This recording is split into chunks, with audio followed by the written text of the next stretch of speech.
He put her baby in my daughter's nursery, I said, and the living room went silent. Clara Bennett was sitting in the blush-pink rocking chair I had ordered with my mother's last birthday card still tucked in my wallet, holding her son against her chest as if the room had always belonged to her. My husband stood beside her with one hand on the crib I had built for Lily, telling me in front of his mother, his sister, and 2 relatives I barely knew that I was being selfish for making a baby feel unwelcome. I did not scream, that seemed to disappoint them. Nathan's mother Diane folded her arms and looked at the sleeping daughter in my arms. Evelyn, don't make this ugly, you're emotional, you just had a baby. Clara and Noah need somewhere safe tonight. Tonight? I asked. Nathan's jaw tightened. For a while. Behind him, Clara lowered her eyes in a way that might have looked humble if she had not been sitting under Lily's name decal, which someone had half peeled from the wall. The letters hung crooked now. LL was still there, the Y had been torn off and stuck to the trash bag near the changing table. My daughter's first blanket lay in a cardboard box in the hallway. Her diapers had been dumped beside a pair of Clara's shoes. The framed sonogram I had placed on the shelf was face down on the floor. Nathan looked at me like I was the intruder. This is my house too, he said. You don't get to decide everything just because you decorated one room. I looked at the ceiling corner above the white bookshelf. The baby monitor camera was still there. Nathan had forgotten I installed it after Lily came home from the hospital. He had laughed at me then and called me paranoid. Now the tiny black lens had watched him move my daughter's things out of the room I had prepared for her, watched Clara carry her child in, watched Diane stand at the doorway and say, "Evelyn will adjust, she always does." I shifted Lily closer to my chest. She stirred, opened her tiny mouth, then settled again. That small movement did more than any insult in the room. It cut the last thread I had been holding on to. Nathan mistook my silence for surrender. "Go upstairs," he said, lowering his voice like he was being generous. "Put Lily in our room for now, we'll talk when you've calmed down." I looked at the crib, then at Clara, then at the man who had once kissed my stomach and promised our daughter would have the safest room in the world. "I am calm," I said. Diane scoffed. "Then act like it." So I did. I walked past them, stepped into the nursery, and lifted Lily's birth bracelet from the cardboard box. I picked up the fallen sonogram frame. I took the small silver key from behind the picture frame on the shelf, the key to the fireproof safe in my closet. Nathan frowned. "What are you doing?" "Taking what belongs to my daughter," I said. He gave a short laugh. "Evelyn, don't be dramatic." I did not answer. I carried Lily down the hall to the primary bedroom, opened the safe and removed 3 things: her birth certificate, the prenuptial agreement, and the property deed to the house Nathan had just called his. By the time he followed me upstairs, I had already slipped the documents into my diaper bag.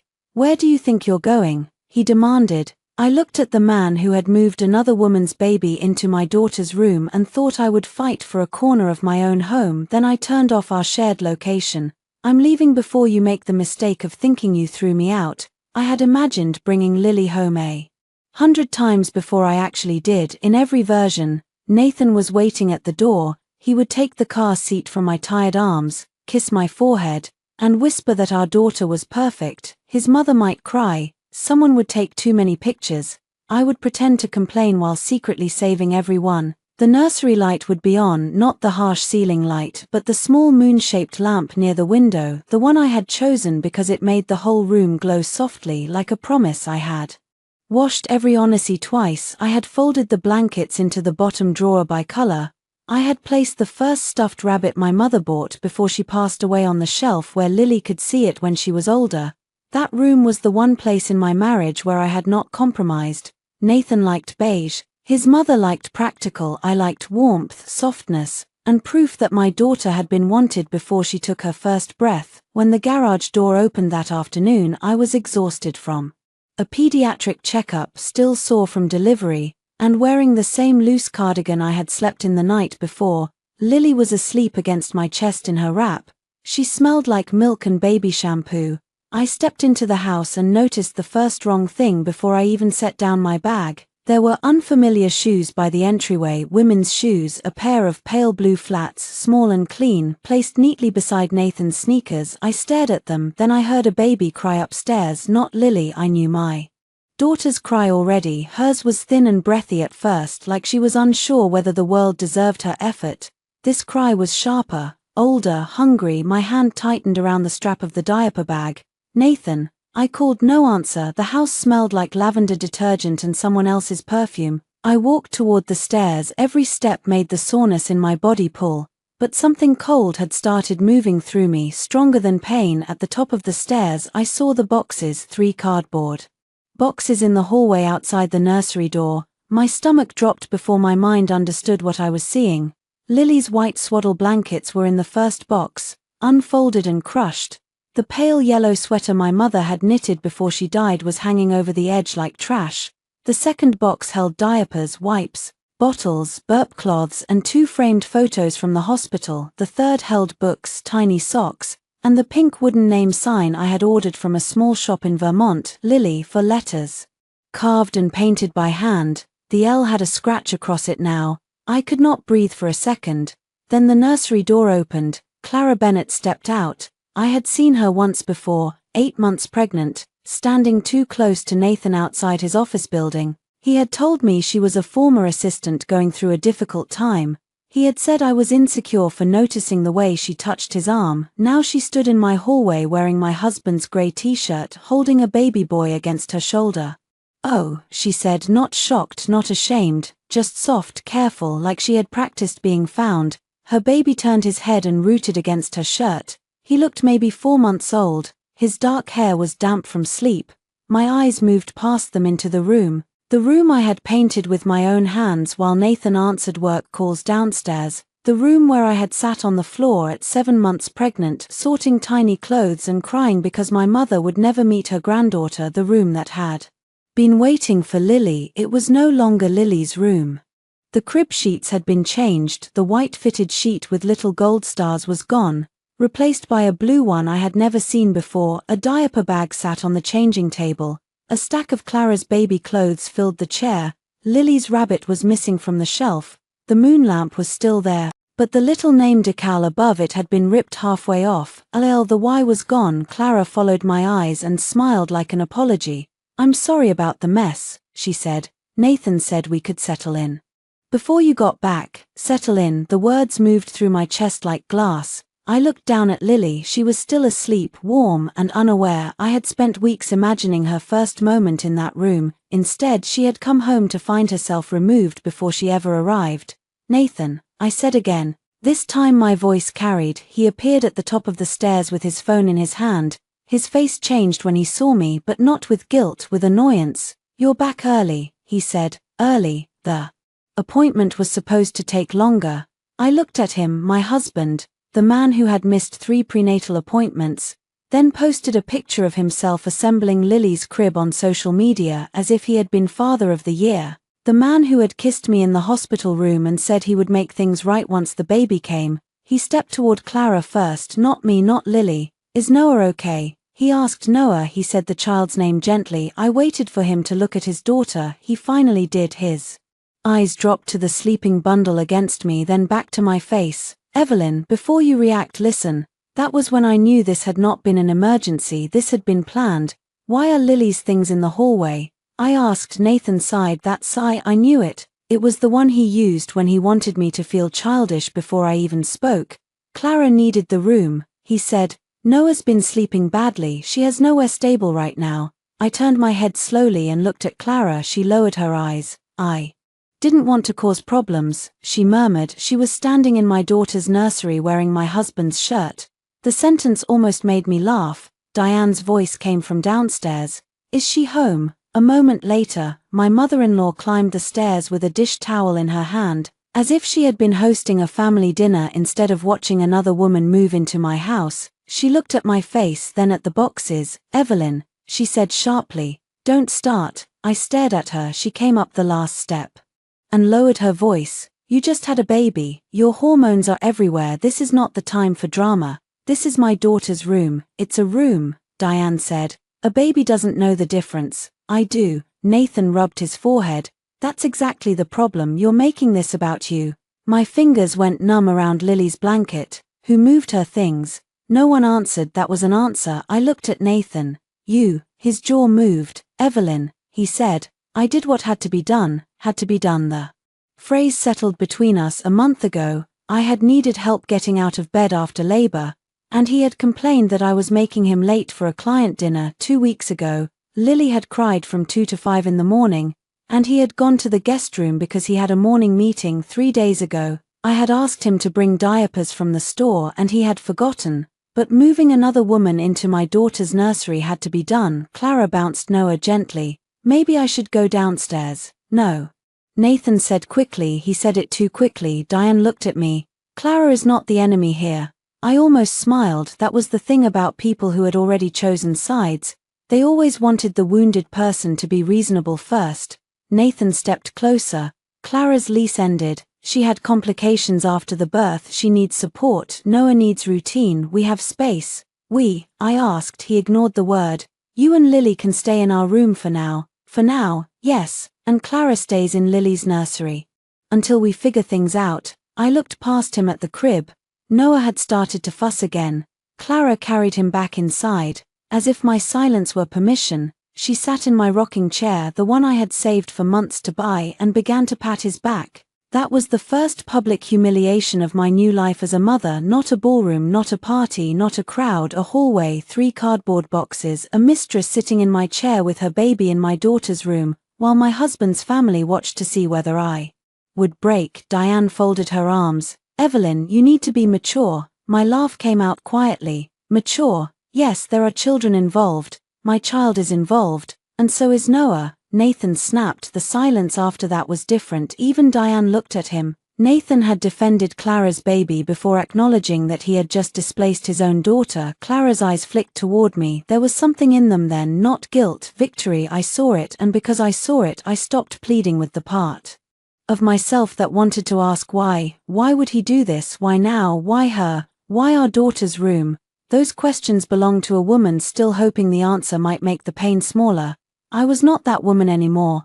I shifted Lily higher against my chest and looked around the nursery doorway, the bookshelf, the shelf, the moon lamp, the tiny black dot near the ceiling corner, the baby monitor camera still on, still recording. I had installed it myself, synced it to my phone, and set cloud backup after reading too many safety articles during pregnancy. Nathan had mocked me for it. You think someone's going to steal a pacifier? He had said no, but someone had stolen a room. Nathan followed my gaze too late. What are you looking at? Nothing. His eyes narrowed. Evelyn. Diane stepped between us. Go put Lily down. We'll talk like family. Family. I looked at the boxes again. My daughter's birth bracelet was caught in the fold of a blanket, the tiny plastic tag visible under a pacifier clip. I bent slowly, careful not to wake Lily, and picked it up. What are you doing? Nathan asked. Taking her things. You're not moving everything around right now. I'm taking what belongs to her. Clara stood in the nursery doorway again. Evelyn, I really am sorry. Nathan told me you understood. I looked at her for the first time fully. No, I said. You hoped I would be too humiliated to say anything. Her face flushed. Nathan stepped forward. Do not talk to her like that. There it was, the line, not when.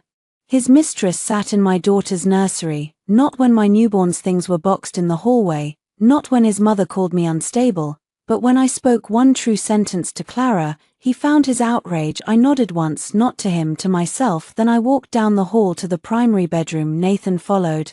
Where are you going? I did not answer. I opened the closet, pushed aside the laundry basket, and knelt in front of the fireproof safe. His footsteps stopped behind me. Evelyn. I removed the small silver key from my cardigan pocket. I kept it taped behind a framed sonogram in Lily's nursery because Nathan never noticed details that did not serve him. He had never asked where I kept the house documents. He thought documents were boring. He thought I was soft. He thought those two things were the same. I unlocked the safe. Inside were the documents my lawyer had made me keep organized years ago, after my mother died and left me enough money to build a life that did not depend on anyone's generosity. The property deed, the prenuptial agreement, the closing statement showing my inheritance funded the down payment, Lily's birth certificate, my medical records, a folder labeled household payments. Nathan laughed behind me, but it came out thin. What is this supposed to be? I placed the folders into the diaper bag. You are not taking legal documents out of this house, he said. I stood. This house, I said, is exactly why I'm taking them. His expression hardened. Careful. I looked at him then, really looked. He was still handsome in the way that had once made strangers smile at us in restaurants, tall, clean-shaven, navy sweater, expensive watch, the kind of man who looked reliable in photographs, but I could see the panic underneath now, not regret, panic. He did not know what I knew. He did not remember what he signed before our wedding because at the time he had called it a formality. He had said prenups were unromantic, then signed anyway because my mother's lawyer had insisted before any inheritance money went into the home. Nathan had rolled his eyes and told me, "Fine, whatever makes you feel safe." It had. Now it would make me free. He blocked the bedroom doorway. "You're not leaving with my daughter." I took one step closer. "She is not leverage, she's my child too." "Then you should have remembered that before you gave her room away." His eyes flashed. "I gave another baby a safe place. You gave your mistress my daughter's room." The word mistress landed hard for the first time. He looked toward the hallway as if he cared who might hear. "Good, let them hear." Lily stirred against me and made a small sound. I placed my palm over her back. Nathan lowered his voice. "You're tired, you're hurt, I get it." "No, you don't. I made a mistake." Moving them in was not a mistake, it required boxes. His mouth closed. That silence told me more than any confession. I stepped around him. He did not move fast enough to stop me. Maybe because he still believed there was a line I would not cross. I walked downstairs with my daughter, my diaper bag, and the deed to the house he had just tried to use against me. Diane waited in the living room. "Where are you going?" she demanded. I looked at her, then at Clara standing near the stairs with Noah in her arms. "Somewhere my daughter is not treated like a guest." Diane's face twisted. "Don't be ridiculous, you can't just walk out of your marriage." I opened the front door. The afternoon sun hit my face. "No," I said, "but I can walk out of a room where everyone has already left me." Nathan came down the stairs behind me. "Evelyn, if you leave now, don't expect to come back and make demands." I paused on the threshold, then I looked back. Every person in that room was watching me. They expected tears, a threat, maybe a slap, something emotional enough that later they could retell the scene as proof that I had been unstable, so I gave them nothing they could use. "I won't make demands," I said. "I'll make filings." Then I stepped outside and closed the door behind me. The first thing I did after leaving my own house was not call my father. I did not have one worth calling. I did not call a friend and sob into the phone, though my hands shook so badly I almost dropped the car keys. I put Lily into her car seat. That was the first choice, the cleanest one. Buckle, strap, check the chest clip, tuck the blanket around her legs. My daughter made a tiny irritated sound, then went still again. Her little face scrunched as if even sleep required effort. I stood beside the open back door of my car and breathed through the pain in my abdomen. Behind me, the house looked exactly the same as it had that morning. White siding, black shutters, hydrangeas by the porch, the welcome mat Diane had bought without asking me because she said mine looked too childish. "Welcome home." I stared at the words until they blurred. Then my phone began to ring. Nathan, I let it ring. He called again before I had even backed out of the driveway. I declined. Then the texts began. "You're overreacting. Come back before you embarrass yourself. My mom is upset. Clara is crying now. Happy. Think about Lily." That last one made me laugh so suddenly it hurt. Think about Lily. I parked at the end of the street because my vision had gone watery, and I refused to drive my daughter anywhere while crying. I wiped my face with the sleeve of my cardigan, then opened the baby monitor app for a moment. The screen buffered, then the nursery appeared. Clara was sitting in my rocking chair again. Diane stood by the crib. Nathan paced near the door. The audio was clear. "Let her cool off," Diane said. "She always comes around when she realizes no one is chasing her." Nathan ran a hand through his hair. "She took something from the safe." "What?" "I don't know. Papers." Clara looked up. "What kind of papers?" Nathan snapped. "I said I don't know." Diane scoffed. "Probably the baby's records. She wants attention." Clara shifted Noah against her shoulder. "Should I take my things out of here?" "No," Nathan said. The speed of that answer told me everything. "No," he repeated, calmer. "If we move you out now, she wins." Diane made a sound of approval. "Exactly, you cannot let a woman dictate your household just because she gave birth." "Your household?" I looked at the house through my windshield. My mother's money had paid for the down payment. My credit had carried the mortgage when Nathan's commissions dropped during the market slowdown. My name was on the deed. My signature was on the insurance. My bank account had paid for the roof repair, the nursery furniture, the landscaping Diane liked to brag about, but in Diane's mouth it was Nathan's household, in Nathan's mind it had become Clara's refuge, in Clara's eyes it was a prize she could move into if she cried softly enough. I clicked record on the app even though the footage was already saved to the cloud. I wanted a separate copy. Nathan's voice came through again. She won't stay away, he said. Where would she go with a newborn? I looked at Lily in the rearview mirror. She had one fist near her cheek. Somewhere better, I whispered. Then I drove. I did not go to a hotel first. I drove to a quiet office building downtown, with smoked glass doors and a security desk that always smelled faintly of coffee.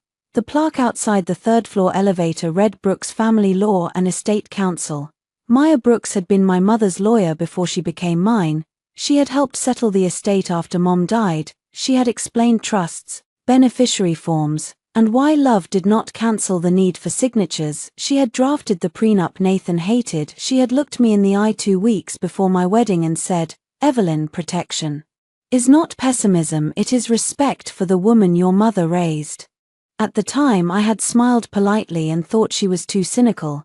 Now I understood she had simply seen more marriages than I had. Her receptionist, Alan, looked up as I stepped inside carrying Lily's car seat and a diaper bag stuffed with legal documents. His smile faded. "Evelyn, I need Maya," I said. "If she has 10 minutes, he stood immediately. "Let me check." 3 minutes later, Maya opened her office door herself. She was in her early 50s with silver-threaded black hair cut sharply at her jaw and eyes that missed nothing. She looked at my face, then at the car seat. "Come in," she said. That was all. I sat on the leather sofa because my knees no longer trusted me. Maya closed the door, dimmed the lights near Lily, and waited until I had placed the folders on her coffee table. Nathan moved his mistress and her baby into my daughter's nursery. I said. Maya's expression did not change much, only her eyes sharpened. "Start from the beginning." So I did. I told her about Clara, the shoes, the boxes, the baby in Lily's crib, Diane, Nathan saying the house was his too, the documents, the camera. When I mentioned the camera, Maya lifted one finger. "You have footage?" "Yes." "Cloud saved?" "Yes." "Do not send it to anyone casually. Download copies, store one somewhere Nathan cannot access. Do not edit anything." "I won't." "Good." She opened the property deed first. I watched her read the names, though I knew what she would see. Owner, Evelyn Marie Carter, not Nathan. Carter was the married name I had taken, but the ownership was mine. Maya reviewed the prenup next, her mouth pressed into a thin line at the relevant clause. Separate property remains separate. Appreciation tied to premarital contribution remains separate unless jointly refinanced or retitled by written agreement. No such agreement. No. "Did you ever add Nathan to the deed?" "No." "Did you ever sign a quitclaim deed?" "No." "Any refinance?" "No." She nodded. "Then he has no ownership interest in the home based on what I see here. He may argue marital contributions toward mortgage payments, but that is a reimbursement issue at most. It does not give him the right to house another adult there against your consent." The room tilted slightly, not from shock, from relief so sudden it felt dangerous. "He said it was his house too," I whispered. Maya looked at me. "People say many things when they are standing in houses they do not own." For the first time that day, I almost smiled. She pulled a legal pad toward her. "Is Clara receiving mail at your address?" "I don't know, she just moved in." "How long has she been there?" "I found her today, but from the boxes, maybe earlier. I was at my sister's apartment for 2 nights after Lily's checkup because I was too tired to drive back and Nathan said he had late meetings." Maya's pen paused. "Did he encourage you to stay away?" I thought back. Nathan had texted, "Stay at Melissa's if it's easier. I have contractors coming by and the house will be noisy." Contractors? There had been no contractors. My throat tightened. "Yes." Maya wrote that down. "Send me the texts." I did. She looked through them quickly. "Do you want to return to the house tonight?" I looked at Lily. She yawned in her sleep, tiny mouth open, face peaceful. "No," I said, "not while they're there. That is wise. I want them out." Maya nodded. "We can begin with formal notice, since Clara is not a tenant under any lease, not on the deed, and entered with Nathan's permission but without yours. The strategy depends on local occupancy rules. We will proceed carefully. I can send a demand letter today. If Nathan refuses, we escalate. We can also document an unauthorized occupant and request assistance through the HOA and, if needed, court. How long? Legally there are steps, but pressure can work quickly if they realize you know your rights. She looked at me. Do you want Nathan out too? The question landed quietly. I had left thinking of Clara, but Nathan had moved the boxes, Nathan had defended her, Nathan had placed his hand on Lily's crib like a man claiming territory. I looked at my daughter. Yes, I said. Maya did not blink. Then we prepare for divorce. The word divorce entered the room and did not explode. It sat there, solid, heavy, real. My marriage had been dying in small ways for months, maybe longer. Missed appointments, cold dinners, phone turned face down, a perfume scent I did not wear, a husband who complained that pregnancy had made me distant while I vomited into a bowl at midnight, but I had kept bargaining with reality. Maybe he was stressed, maybe I was sensitive, maybe after Lily arrived he would remember who we were supposed to be. Then he gave another woman's baby the room he would not help finish for his own daughter. There are betrayals so specific they become mercies. They leave no room for denial. Maya slid a box of tissues toward me. I took one, but I did not cry. Where can you stay tonight? She asked. My sister Melissa is out of town, but I have her key. Good, do not go back alone, do not argue with Nathan by phone, keep all communication in writing if possible. He'll keep calling. Let him if you answer. Record only if legal in this state and we confirm the rule. Until then, texts and emails are cleaner. I nodded. Maya leaned back. Evelyn, I need to ask something difficult. Has he ever threatened you physically? No. Blocked you from leaving before today? I hesitated. Her eyes narrowed slightly. He stood in the bedroom doorway. I said. But he moved. Document that. He said I wasn't leaving with his daughter. Document that too. His daughter, not our daughter. The pattern became visible only after Maya started naming it. Control was not always a hand around a wrist. Sometimes it was a man assuming every room, every dollar, every child. Every sacrifice would bend toward him because it always had. I spent the next hour sending Maya everything: screenshots, bank transfers, mortgage payments, the hospital discharge papers, Nathan's texts, photos of the nursery from before Lily was born, photos of the boxes in the hallway, footage clips from the baby monitor. When I opened the app again, the nursery feed showed Clara alone. She was standing by the wall, peeling the remaining letters of Lily's name decal off with her fingernail. Lil. She rolled them into a sticky ball and dropped them into the trash. Something inside me went very still. Maya saw my face. What is it? I turned the phone toward her. She watched Clara pick up Noah and place him in Lily's crib. For a long moment neither of us spoke. Then Maya said, "Save that." I did. My hands no longer shook. Nathan's first email arrived at 6:42 p.m. The subject line was, "Let's be adults." That was how I knew Diane had helped him write it. Nathan did not use subject lines unless someone told him to. His usual messages were fragments and demands: pick up dry cleaning, where's my blue shirt, you paid water bill, don't wait up. This email was different. Evelyn, today was painful for everyone. Your reaction created unnecessary stress in a house with 2 infants. I understand you may be experiencing postpartum emotions. But leaving with Lily and taking documents without discussion was not appropriate. Clara and Noah are in a vulnerable situation. I made a temporary decision to help them. You have always said you care about children, so I hope you can reflect on whether your behavior matches the kind of mother you want to be. We should meet tomorrow at 10 a.m. with Mom present so we can discuss a reasonable arrangement. Nathan, I read it once, then again. A reasonable arrangement. My daughter's room had been emptied. My husband's mistress had been installed in it, and I was being invited to discuss reasonable arrangements under Diane's supervision.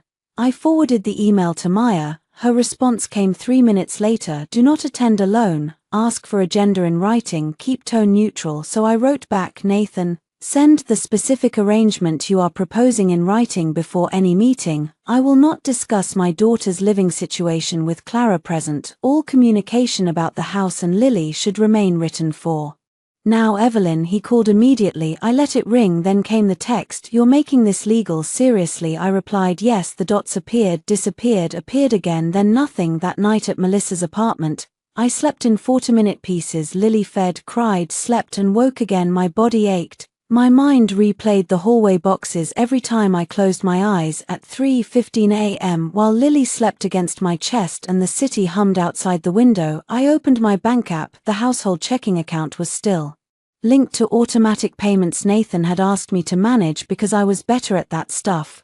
Mortgage, utilities, insurance, his car insurance, Diane's phone bill, a monthly transfer to Diane labeled help, and a credit card payment Nathan had promised was for joint expenses.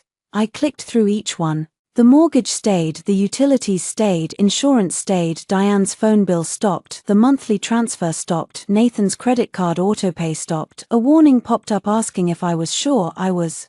For 4 years, I had mistaken managing his life for building ours. For 4 years, I had smoothed over late payments, sent birthday gifts to his relatives, remembered his mother's prescriptions, stocked his favorite coffee, and apologized for being tired when pregnancy made me collapse on the bathroom floor. I had thought love meant filling gaps. Now I saw what he had learned from it. He had learned that if he emptied something, I would refill it. Not anymore. By morning, Nathan sent another email. We need to talk today. Mom is coming at 11. Clara will be there because this affects her too. If you refuse to participate, I'll have to assume you're abandoning the home. I forwarded it to Maya. She replied with one sentence, excellent, he keeps writing admissions. I almost laughed. At 10:53 a.m. Nathan sent a video call request. I declined. At 11:08 Diane sent me a message, you are hurting everyone because your pride is bruised. Nathan is trying to be kind to a struggling mother. Don't punish an innocent baby. I stared at the word innocent. Noah was innocent, so was Lily. Only one of them had been shoved out of a room. I did not answer. At 11:30, my baby monitor app alerted me to motion in the living room. I opened it on my laptop and watched the family meeting begin without me. Nathan had placed the laptop on the coffee table, probably expecting me to join by video. Diane sat stiffly on the sofa. Nathan's sister Rachel was there along with Aunt Linda and cousin Paul, 2 people who usually appeared only for holidays and free meals. Clara sat near the armchair with Noah in her lap, wearing a pale sweater and an expression designed to be pitied. Nathan stood in the middle of the room. Evelyn won't join, he said. Diane sniffed. Of course not. Rachel looked uncomfortable. Maybe we should just give her time. No, Diane said. Time is how she controls people. She disappears and waits for everyone to chase her. I started a screen recording. Nathan paced. I'm trying to do the right thing. Clara has no family nearby. Noah needs stability. Evelyn knows that room is the safest one for an infant. Aunt Linda frowned. But isn't it Evelyn's baby's room? Nathan's face tightened. It was a nursery. A nursery can be shared. Clara spoke softly. I offered to sleep on the couch. No, she had not. But Nathan insisted Noah needed a quiet room. She continued. I didn't want to cause trouble. Diane reached over and patted her hand. The gesture was so maternal that I felt something ugly and cold move through me. Diane had visited Lily once in the hospital, complained about parking, and asked when I planned to lose the baby weight because photos were forever. For Clara, she had softness. For me, standards. Nathan lifted his phone. I'm going to call her again. He called. My phone buzzed beside the laptop. I declined. On the screen, his jaw clenched. She's refusing to communicate. I typed an email while watching. Nathan, I am available to communicate in writing. Please state whether you moved Clara Bennett and her child into the property without my consent and whether you removed Lily's belongings from the nursery. Evelyn, I hit send on camera. Nathan looked down at his phone. He read the email. His face changed. Diane leaned toward him. What? He shook his head. She's trying to trap me. Rachel straightened. What did she ask? Legal nonsense. What did she ask? Nathan, Rachel repeated. He glared at her. Aunt Linda looked between them. If this is about the room, why not just put Evelyn's baby's things back? Clara's eyes filled with tears instantly. I don't want to be the reason everyone fights. No one asked why she had moved in anyway. That was when I understood another painful truth. In families like Nathan's, the person who cries first often wins. I had spent years trying to be reasonable. Clara had learned quicker. She weaponized softness the way Nathan weaponized irritation, and Diane weaponized duty. Nathan answered my email at 12:04. I allowed Clara and Noah to stay temporarily because it was necessary. Lily's items were moved carefully and are still in the house. You are mischaracterizing everything. I forwarded it to Maya, then I replied, who moved Lily's items? 20 minutes passed. On the baby monitor, Nathan argued with Diane in the kitchen.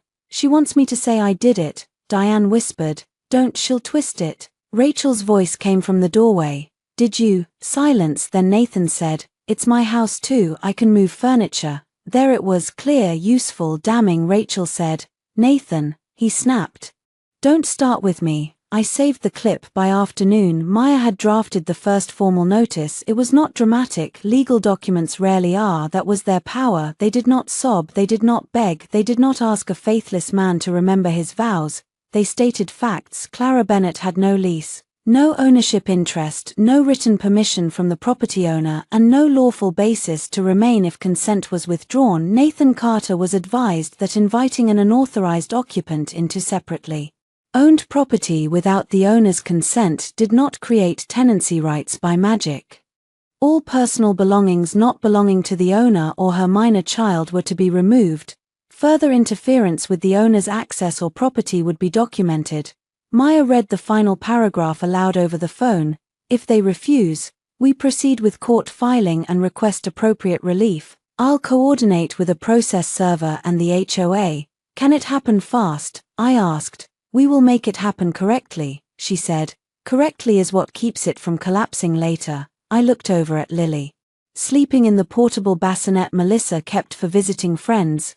Correctly, that word became my anchor. Not loudly, not emotionally. Correctly. At 4:17 p.m. Nathan emailed again. Fine, I moved some things, I didn't throw anything away. You're acting like I harmed Lily. She's a newborn. She doesn't need a decorated room. Clara's baby is older and actually uses it. I read the line 3 times. She's a newborn. She doesn't need a decorated room. He thought a room mattered only if a baby could remember it. He did not understand that the nursery had never been just walls and furniture. It was proof that before Lily could speak, someone had made space for her. Nathan had taken that space because he believed my daughter was too small to notice and I was too weak to stop him. I saved the email. Then I opened a new folder in my cloud drive. I named it Lily House Case. Inside I placed every document, the property deed, the prenup, the emails, the texts, the baby monitor clips, the photos of the boxes, the video of Clara peeling Lily's name from the wall, the clip of Nathan saying, "It's my house too," the clip of Diane saying, "She always comes around." By midnight the folder had 37 files. By morning, it would have more. Maya's office became the first place where no one asked me to calm down. That mattered more than I expected. Everywhere else, calm had been a leash. Nathan told me to calm down when he wanted me quiet. Diane told me to calm down when she wanted me ashamed. Clara used calm like a mirror, making herself small so I would look cruel if I took up any space. Maya never told me to calm down. She told me to document. She told me to eat. She told me to sleep if Lily slept for longer than 20 minutes. She told me to stop apologizing whenever I handed her another piece of evidence. On the second day after I left, I sat across from her in the conference room while Lily slept in the stroller beside me. Sunlight fell across the table, touching the neat stacks of printed emails. Maya tapped one page. This message is important. It was Nathan's email claiming Lily did not need a decorated room. Why? I asked. It shows his mindset regarding Lily's needs and his willingness to displace her for another child. In custody matters, courts do not punish infidelity by itself, but they do care about judgment, stability, and whether a parent creates emotional or physical disruption for a child. She's a newborn. Yes, Maya said. And newborns need stability too. They need a safe sleeping environment. They need a caregiver who is not being pushed into chaos days after giving birth. I looked down at my hands. My nails were chipped. There was a thin scratch near my wrist from carrying too many bags at once. I should have seen it earlier. Maya's voice softened only slightly. Seen what? Him? She did not answer right away. Outside the glass wall, her assistant walked past with a file in his hand. Normal life continued. Phones rang, printers hummed, someone laughed down the hall. Inside me, something old was collapsing. Nathan had not become selfish in one day. The nursery made it undeniable.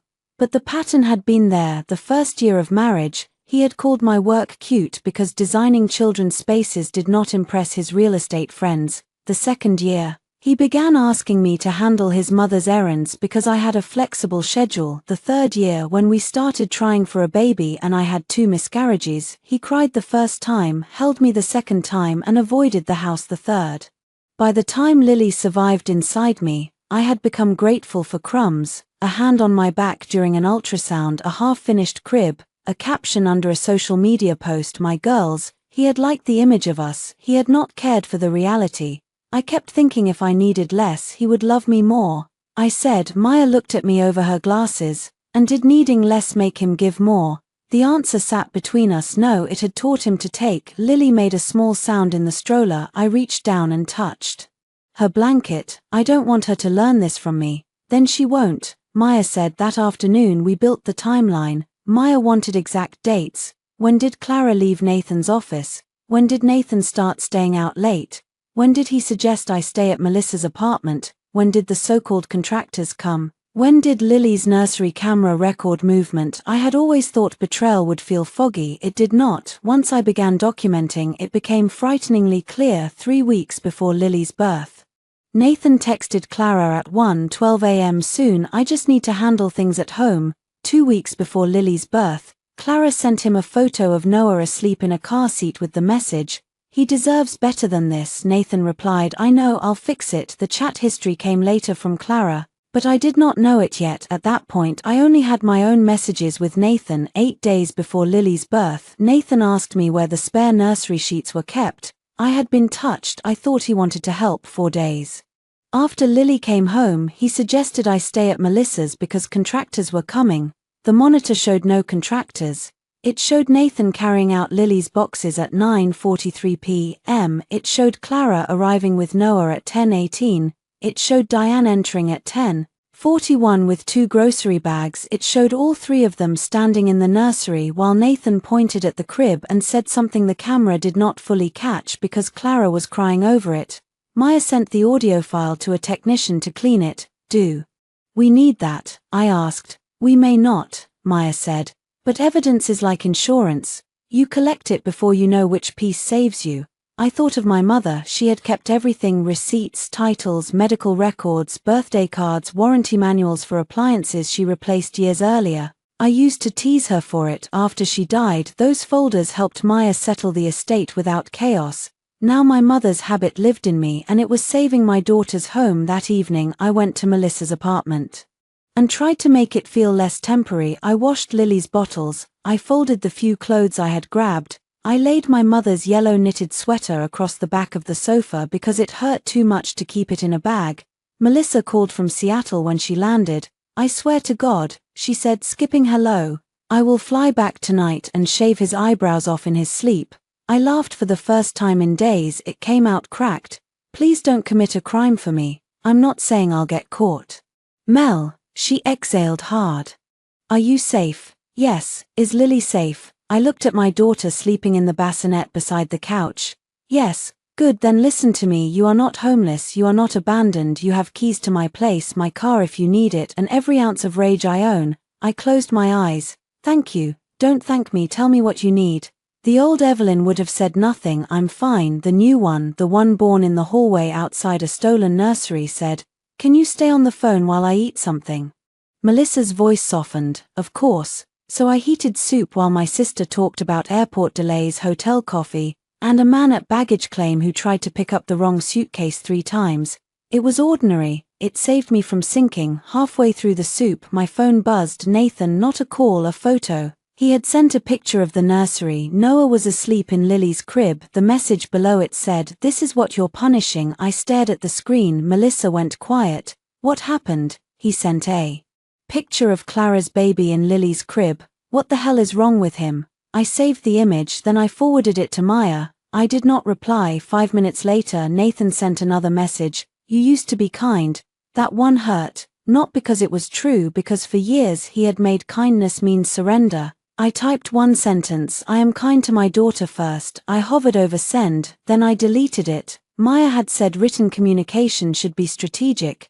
Nathan was fishing for emotion, for something he could show his family and say, "See, unstable," so I wrote nothing. The next morning Maya called. "The demand letter will be served today." My heart kicked once. "Today?" "Yes, to Nathan at the house and Clara if she is present." I also sent notice to the HOA that an unauthorized occupant may be residing there. They cannot remove her for you, but they can document violations if she is not registered. "Do you know whether the community requires occupant registration?"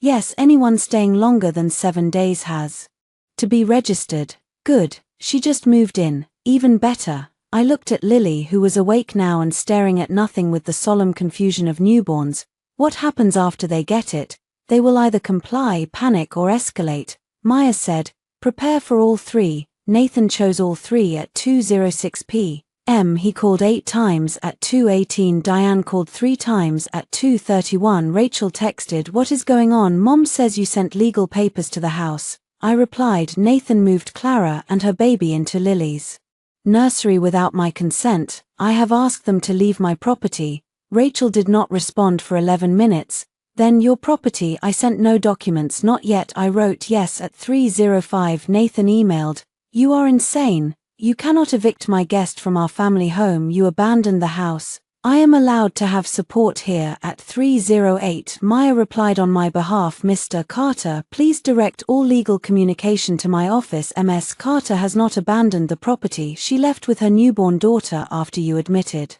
to moving an unauthorized adult and child into the nursery prepared for that daughter, without Ms. Carter's consent. The property is titled solely in Ms. Carter's name.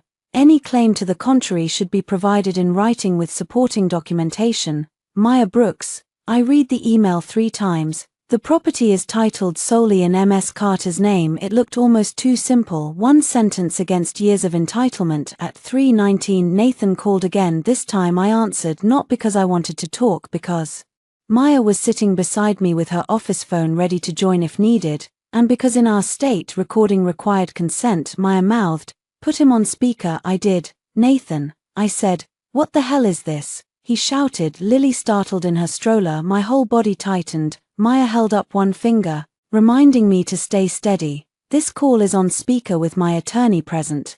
I said, if you continue shouting, I will hang up. Silence, then lower. You brought a lawyer into our marriage. You brought Clara into our daughter's nursery. He exhaled sharply. For God's sake, Evelyn, stop saying it like that. How would you prefer I describe it? You make it sound ugly. It is ugly. Maya wrote something on her legal pad and turned it toward me. Ask if he will remove Clara. I read it. Will Clara and Noah leave the property today? They have nowhere to go. That does not answer the question. It's not that simple. It is to me. He laughed bitterly. Since when? Since I found my baby's name in the trash, I thought, but I said nothing. Nathan's voice shifted, softer now, familiar, dangerous. Evie, come on, we can talk about this. You're hurt. I know I handled it badly, but running to lawyers makes everything worse.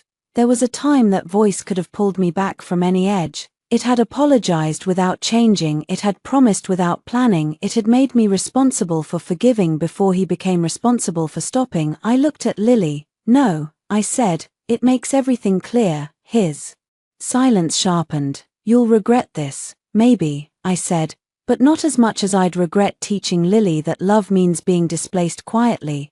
I ended the call. My hands trembled afterward. Maya slid a glass of water toward me. That was good, she said. It did not feel good. It felt like cutting off my own infected hand. Necessary, horrible, clean. By evening, the repaired audio from the nursery camera arrived. Maya played it once. The clip showed Nathan standing by Lily's crib while Clara cried. Diane's voice was clear. Evelyn will adjust, she always does. Then Nathan said, once Clara and Noah are settled, Evie won't make me throw them out. Clara whispered, what if she hates me? Nathan replied, she won't leave, not with Lily, not without this house. I listened without blinking. There it was, not confusion, not kindness, not emergency, calculation. He had not thought I would approve, he had thought I could be trapped. Maya stopped the video. Save this in 3 places, she said. I already did. That night I slept for almost 2 hours straight. In the morning, I woke to a message from Nathan. Fine, if you want to play owner, come say it to my face. Below it was a photo of the demand letter torn in half on the kitchen counter. I forwarded it to Maya. Then I got up, fed Lily, washed my face, and put on the black wrap dress I had worn to my mother's estate signing. Not armor, a reminder. Women before me had signed papers so I could stand. Now I would. I met Mrs. Whitman at the coffee shop on Oak Street because she refused to discuss serious matters over the phone. She was 72, widowed, and had lived next door to my house since before Nathan and I bought it. She trimmed her roses with surgical precision, knew every delivery truck by sound, and once told Nathan his lawn edging looked lazy while he was standing directly in front of her. I had always liked her. Nathan had always called her nosy. That morning she sat near the window with a black coffee and a blueberry scone untouched on the plate. When I came in with Lily's stroller, she stood carefully and placed one hand over her heart. "Oh, honey," she said, 2 words, that was all it took. My eyes burned, I swallowed hard. "Thank you for meeting me." She looked into the stroller. Lily slept with her little fists under her chin. "She's beautiful," Mrs. Whitman said. "Your mother would have been over the moon." I sat down slowly. For a moment the legal case, the betrayal, the nursery, all of it stepped back. My mother stepped forward in memory instead, her laugh, her hands, the way she had cried when I told her I was pregnant the first time.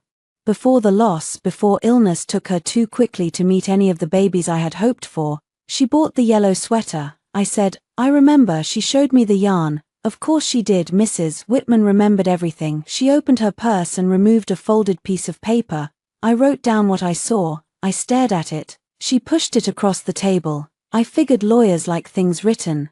"They do." "Good. I saw that woman arrive Tuesday night around 10:15. Your husband helped her carry bags, not one bag, several, baby seat, folding bassinet, big suitcase, smaller suitcase, 2 grocery sacks. Your mother-in-law arrived after with diapers."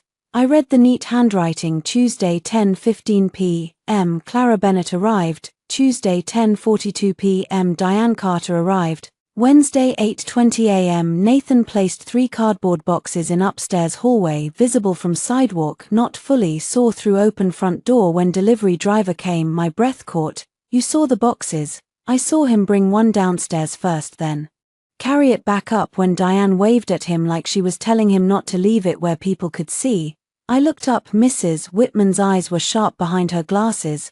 "I didn't know what was in them until I saw you come home," she said. "I was watering my porch plants. I heard you call his name." My cheeks warmed with old humiliation. She leaned forward.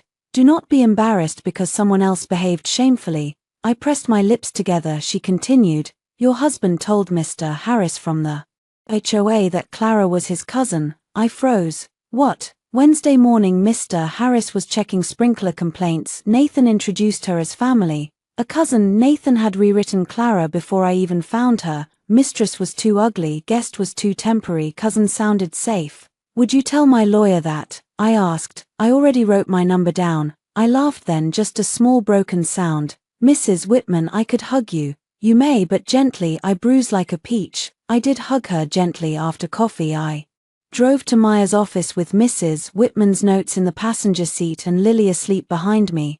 For the first time since leaving, I felt something steadier than anger. Evidence had a strange mercy. It took pain out of the realm of argument. Nathan could say I was sensitive, Diane could say I misunderstood.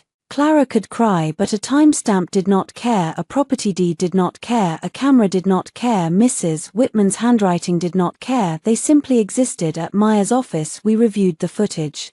In order, I had avoided watching some of it alone because I knew it would hurt. Maya watched with me, pausing to label each file. Clip 1, Nathan enters nursery, removes Lily's blankets from crib.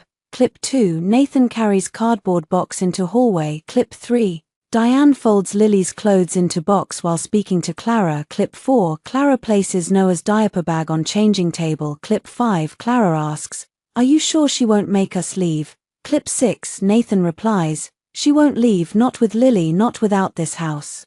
The words filled the conference room. Maya paused the video.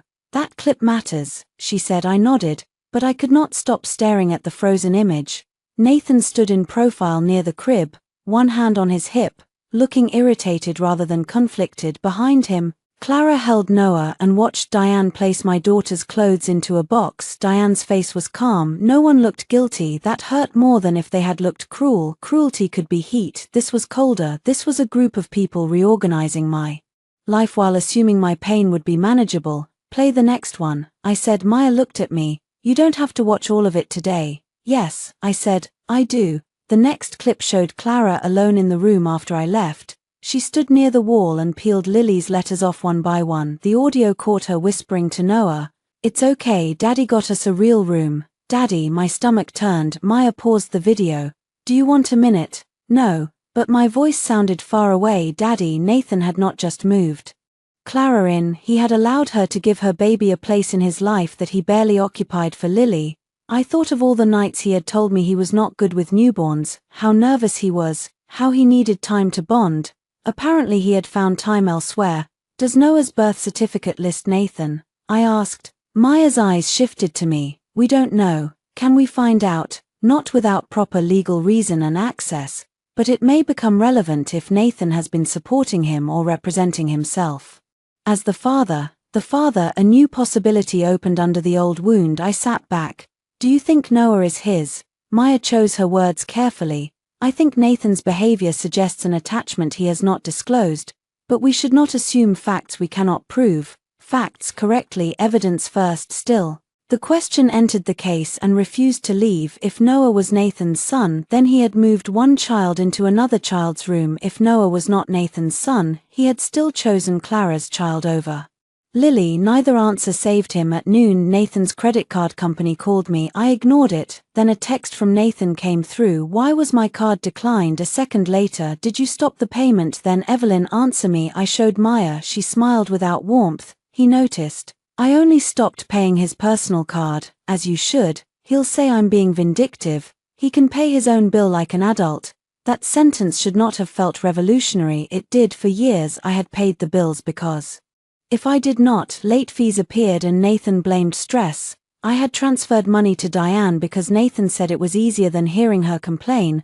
I had covered repairs, groceries, gifts, insurance, emergencies. The house had been mine legally, but I had let them make it theirs through my labor. That ended now. I spent the afternoon separating accounts. Maya referred me to a financial advisor who had seen too many divorces to be shocked by anything. Together we changed passwords, removed Nathan from household management apps, froze joint credit activity where possible, and requested statements from the last 18 months.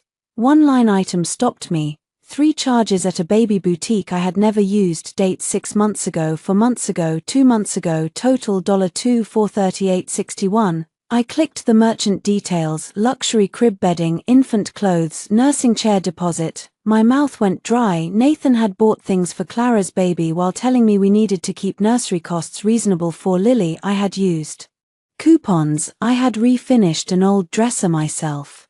I had skipped the expensive organic mattress because Nathan said money was tight. He had spent nearly $2,500 on another child's room before stealing mine. The financial advisor, Priya, looked at my face.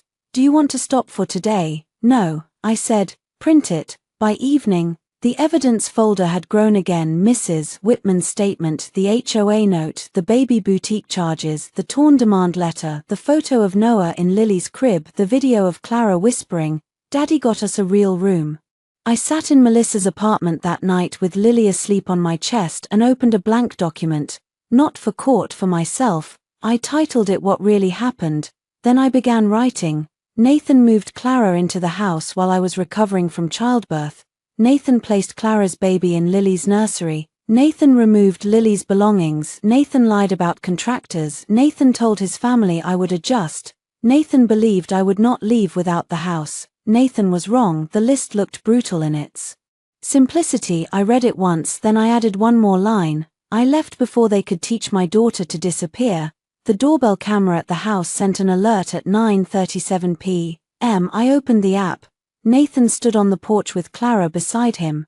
Diane hovered behind them. A process server stood at the bottom step, calm and unimpressed. "Mr. Nathan Carter," the server asked. Nathan crossed his arms. "Who wants to know?" The server held out an envelope. "You've been served." Clara took one step back. Diane said, "This is harassment." The server did not react. "Ms. Clara Bennett." Clara froze. Nathan stepped in front of her. "She doesn't have to take anything."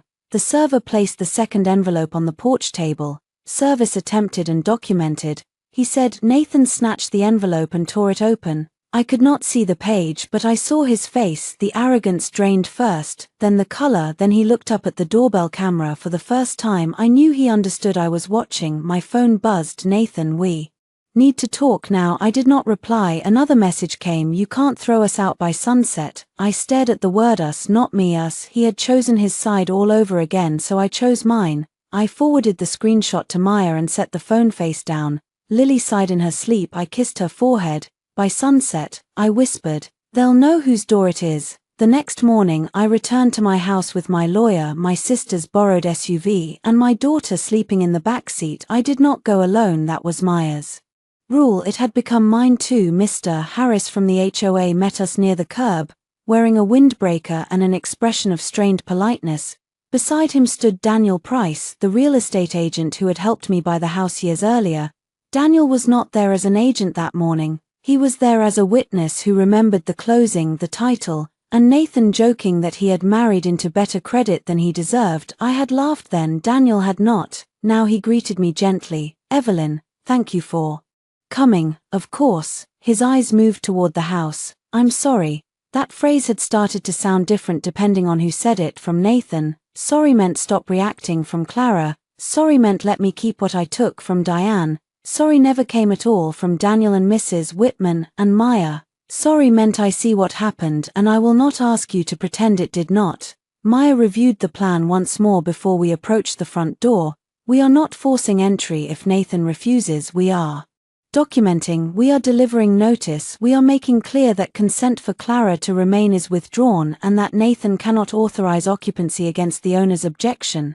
If he escalates, we leave and file emergency relief. I nodded, my hands were cold. Lily fussed in the car seat carrier, and I rocked it gently. Maybe I should keep her in the car, I said. Melissa had offered to watch her, but I had refused, not because I wanted Lily near conflict, because Nathan had threatened to stop me from leaving with her once already, and some animal part of me could not let her out of my sight. Maya understood. We keep distance, she said. If voices rise, you step back. I looked at the house. The nursery window faced the street. The curtains I had chosen were still there, pale cream with tiny embroidered stars behind them. Another child had slept. My chest tightened. Then I remembered the folder in Maya's bag, the deed, the prenup, the notice, the footage. Correctly, we walked up the path before we reached the porch. The door opened. Clara stood there. She was dressed carefully in leggings and an oversized sweater, her hair loose around her shoulders. Noah was on her hip. She looked from me to Maya to Mr. Harris to Daniel. Her face changed, not into fear exactly, into calculation. Interrupted. Evelyn, she said softly. I said nothing. Maya stepped forward. Ms. Bennett, I'm Maya Brooks, counsel for Evelyn Carter, owner of this property. Clara's eyes flicked to me. Owner, one word changed the air. This is not a good time, Clara said. Maya's expression remained neutral. This will be brief. Nathan appeared behind her. He wore yesterday's t-shirt and the expression of a man who had slept badly and blamed everyone else for it. What the hell is this? He demanded. Maya turned to him. Mr. Carter, you received my correspondence. I received threats. You received notice. Diane's voice came from inside. Who is at the door? Nathan opened the door wider, stepping onto the porch as if the threshold were a stage he owned. Neighbors were already looking. Mrs. Whitman stood by her roses with pruning shears in one gloved hand. Good, let them see. Nathan noticed too and lowered his voice. Evelyn, you're embarrassing yourself. I looked at him. For years, that sentence had worked on me. It had made me smooth my dress, lower my voice, apologize in the car after dinner parties where he mocked my work, laugh off Diane's insults, forgive things that deserved confrontation. Now I stood on the porch of my own house with my daughter beside me and felt the sentence fall at my feet. No, I said, you are being documented. His jaw tightened. Maya handed him a copy of the notice. This confirms Ms. Carter withdraws consent for Clara Bennett to remain at the property. Ms. Bennett is not listed on the deed, mortgage, HOA occupancy records, or any lease. Mr. Carter, your invitation does not override the owner's objection. Nathan looked at the page and laughed. It sounded forced. The owner, he repeated. You mean my wife, my client? Maya said. Diane pushed past Clara and came onto the porch. Enough, she snapped. This is a family matter. You lawyers feed on women when they're emotional. Maya looked at her calmly. Please do not interfere. Diane's eyes widened. She was used to ruling rooms through volume and age. Maya gave her neither. This is my son's home, Diane said. Daniel stepped forward before I could speak. With respect, Mrs. Carter, I handled the closing. The property was purchased by Evelyn Marie Carter before the marriage using separate funds from her mother's estate. Nathan was present at closing as her fiancé, but he is not on the deed. The porch went quiet. Clara looked at Nathan. It was a small look, fast, But I saw it, he had told her something else. Nathan's face darkened. Stay out of this, Daniel. Daniel did not move. I am here because Evelyn asked me to verify facts. Facts? Nathan snapped. The fact is I've lived here for years, I paid bills, I fixed things. I almost laughed. The man who had once watched me hold a flashlight while a plumber repaired the sink now remembered himself as the handyman. Maya said, marital reimbursement issues, if any, can be addressed in divorce proceedings. They do not create ownership rights or allow unauthorized occupancy. Clara shifted Noah higher on her hip. I didn't know. Her voice trembled. I looked at her. Yes, I said. You did. Her eyes filled instantly. Nathan told me you were separating. You saw my daughter's things in boxes. Nathan cut in. Don't attack her. There it was again, the reliable flare of protection, never for me, never for Lily, always for Clara. I turned to Maya. Please continue. Maya handed Clara the second notice. Ms. Bennett, you are instructed to remove your personal belongings from the property. We are requesting that you vacate voluntarily by 6 p.m. today. If you refuse, my client will pursue all available legal remedies. Clara looked at Nathan again. You said she couldn't do this. Nathan did not answer. Diane stepped between them. Clara, go inside, don't stand here being bullied. Mr. Harris cleared his throat. I also need to address the HOA issue, he said. Ms. Bennett has not been registered as an occupant or long-term guest. The board requires notification for stays exceeding 7 days, and there are parking and access rules. We'll need written clarification. Nathan turned on him. She hasn't been here 7 days. Then today's request to vacate should resolve it.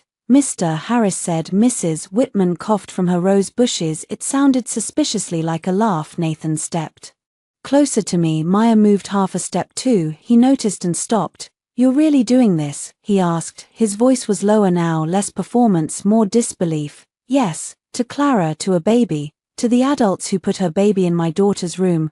Clara flinched. Good, I wanted the sentence to touch her. I wanted it to sit in her the way the hallway boxes sat in me. Nathan looked at Lily in her carrier for the first time that day. She shouldn't be here for this. No, I said, she shouldn't have been displaced in her own home either. His mouth tightened. You keep saying that like I threw her on the street. You threw her out before she could crawl.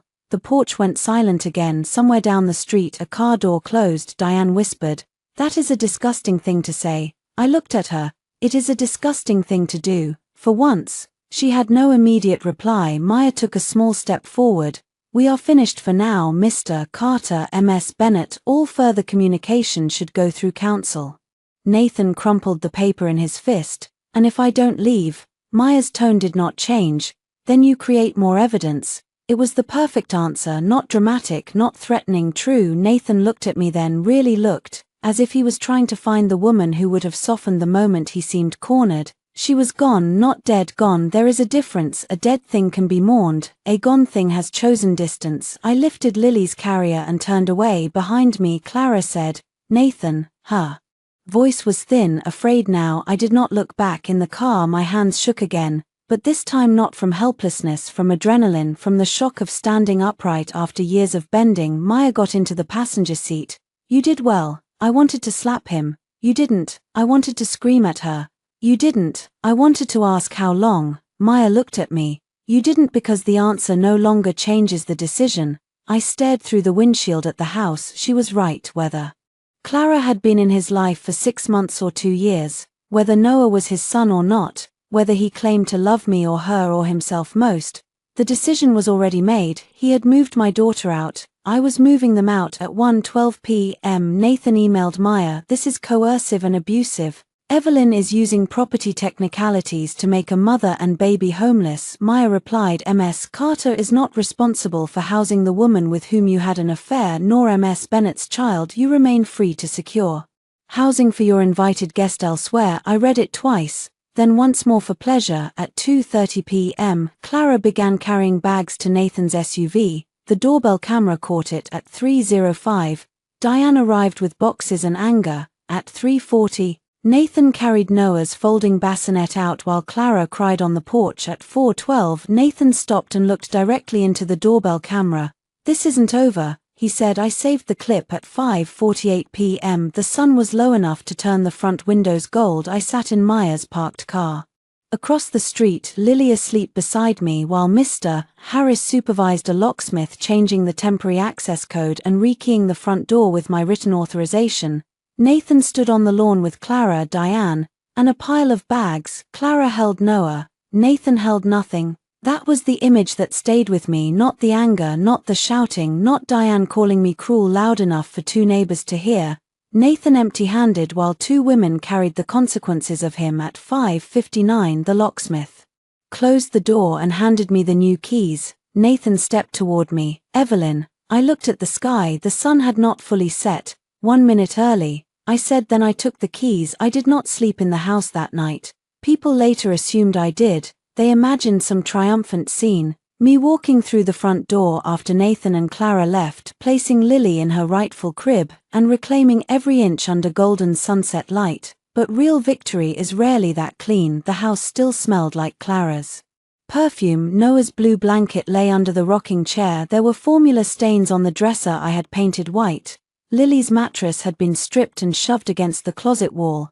Someone had taken the yellow sweater my mother made and placed it in the laundry room sink, damp from spilled water. When I found it, I sat on the floor and made a sound I did not recognize, not a scream, not a sob, something lower. Maya was still downstairs with the locksmith paperwork. Melissa was on speaker from Seattle. Lily slept in her carrier near the doorway, unaware that her mother was breaking over a ruined sweater because grief often chooses small doors. I picked up the sweater with both hands, the yarn stretched at one sleeve. My mother had touched every stitch. Clara had touched it too. That thought made me want to tear the room apart. Instead, I folded the sweater carefully and placed it in a clean towel. Melissa's voice came through the phone. Evie, I'm here. You don't have to stay there. I looked around the nursery. The room was mine legally, but emotionally it felt like a crime scene. I know. Come back to my place tonight, clean it tomorrow, burn sage, burn Nathan's golf clubs, whatever helps.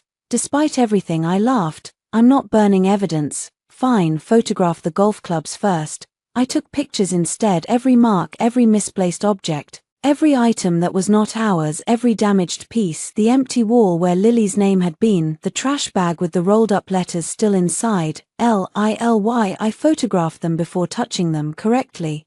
That word again. After the documentation, Maya walked through the house with me. She was careful not to react too much, but I saw her face when she noticed Clara's toiletries in the guest bathroom, Diane's casserole in the refrigerator, Nathan's laundry mixed with baby clothes that were not Lily's.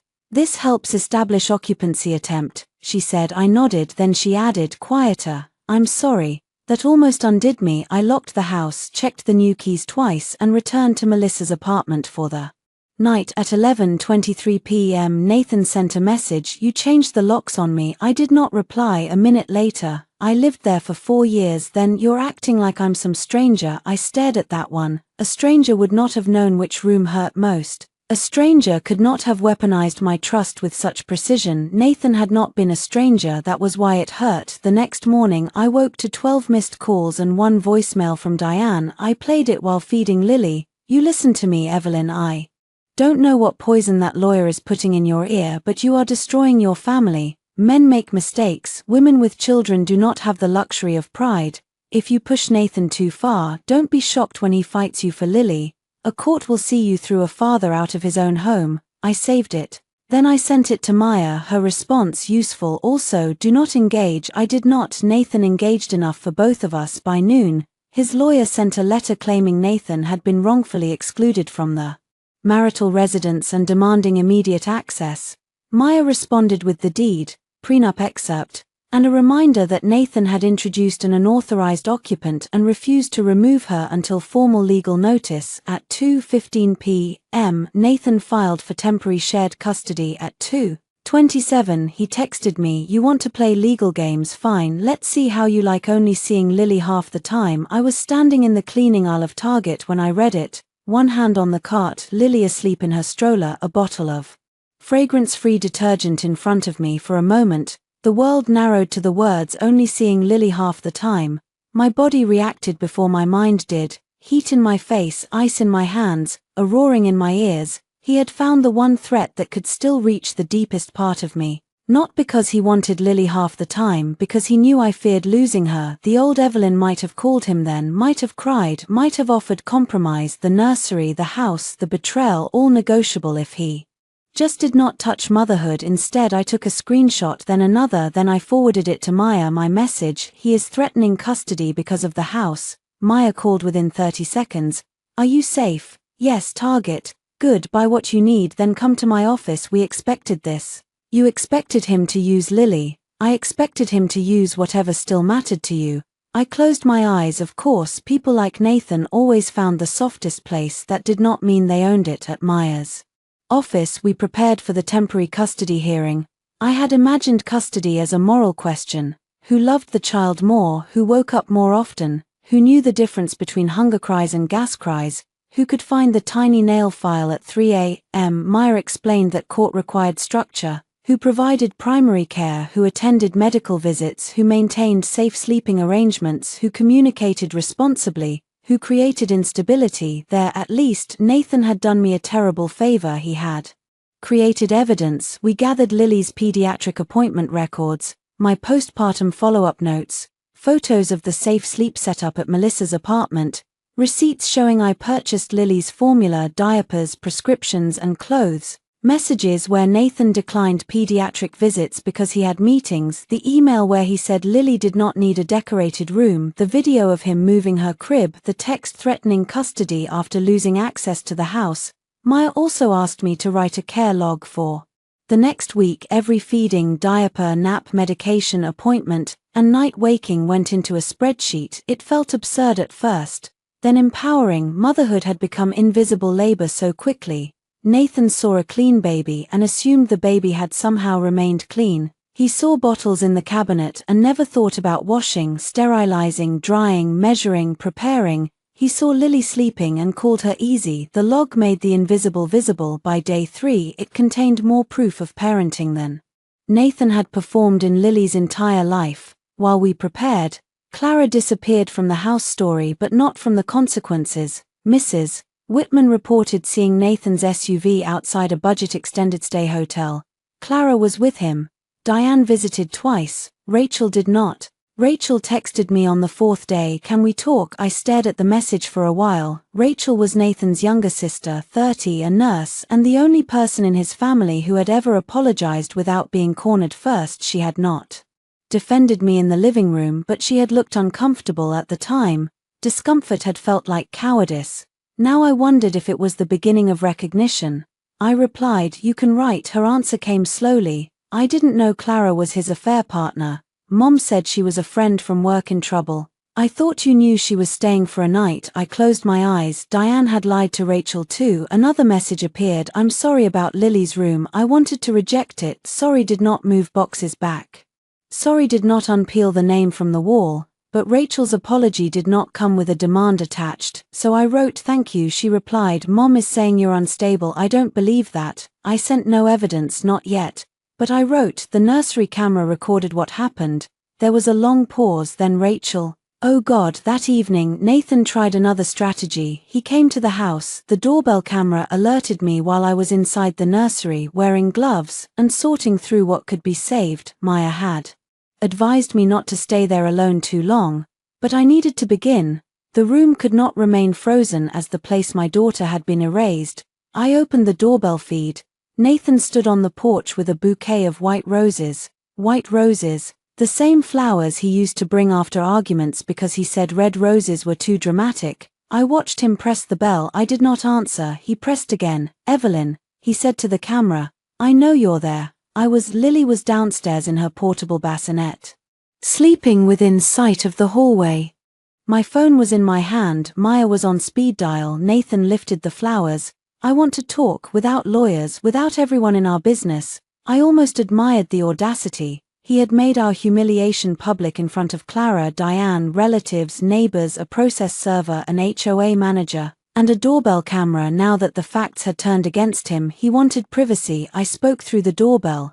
You can email Maya. His face hardened, then softened deliberately. Evie, please, I miss my daughter. You can discuss visitation through counsel. I miss you too.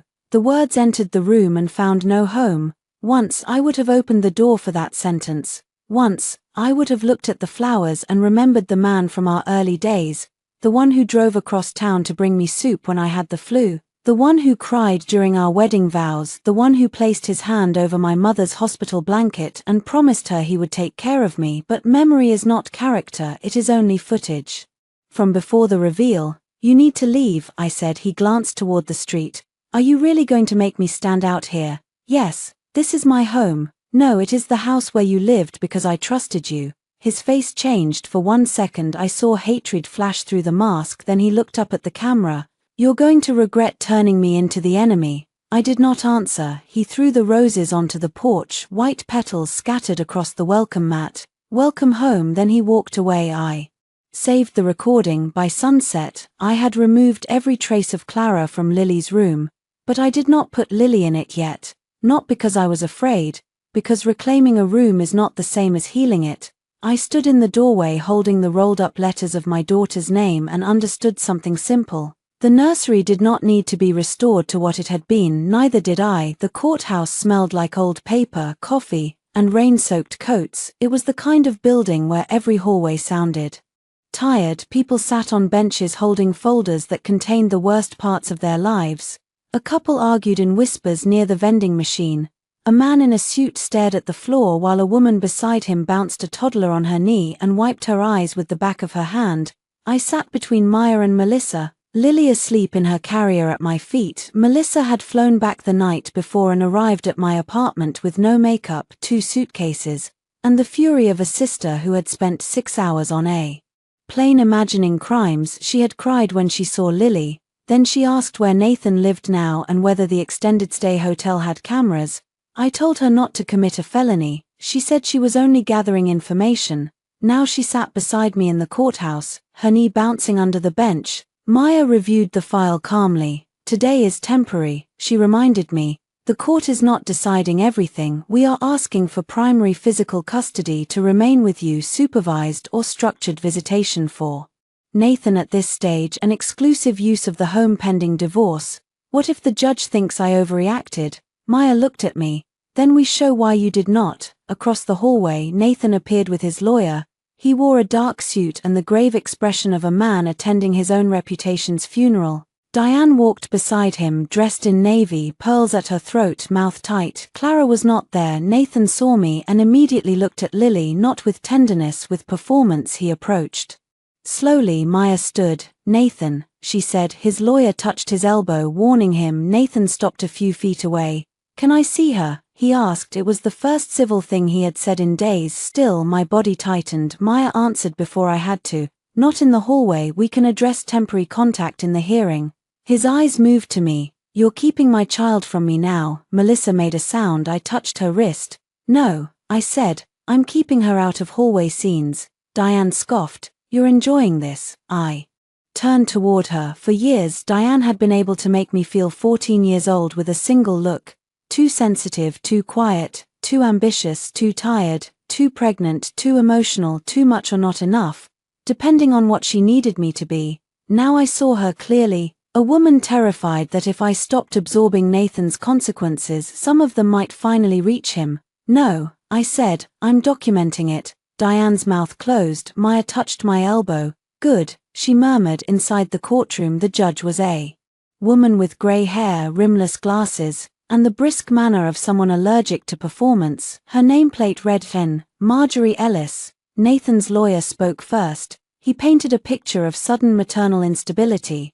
Evelyn had left the marital home. Evelyn had changed locks. Evelyn had weaponized property ownership. Evelyn was preventing a loving father from accessing his newborn daughter during a fragile bonding period. The words were polished, almost convincing. If facts had not existed, Nathan sat at the table, eyes lowered, hands folded. Diane watched the judge with solemn disapproval, as if she had personally been wronged by legal procedure.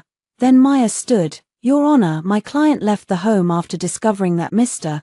Carter had moved his affair partner, Clara Bennett, and Ms. Bennett's infant son into the nursery prepared for the party's newborn daughter, Lily. He did so without notice and without consent. While Ms. Carter was recovering from childbirth, he removed Lily's belongings from the nursery.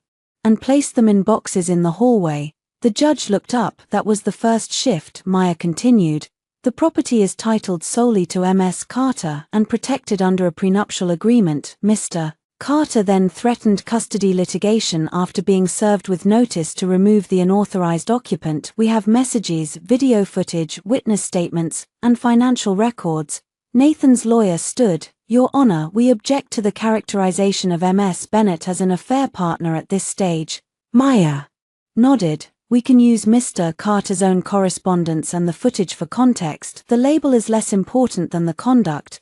The judge turned to Nathan's lawyer. Was another woman and her child moved into the nursery? His lawyer hesitated. That hesitation was worth every hour of documentation.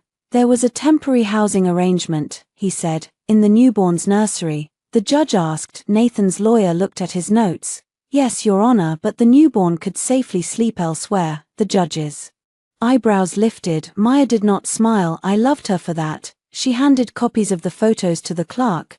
The judge reviewed them. The boxes in the hallway, the crib with Noah's blue sheet, the torn Lily name decal, my daughter's sweater in the sink. I kept my eyes on the table because I did not want to watch a stranger look at my humiliation. But then the judge said, this is troubling. 2 words. My lungs opened. Maya played the first clip without drama. Nathan removing Lily's blankets, Diane folding clothes into boxes, Clara standing nearby. Then the audio. She won't leave, not with Lily, not without this house.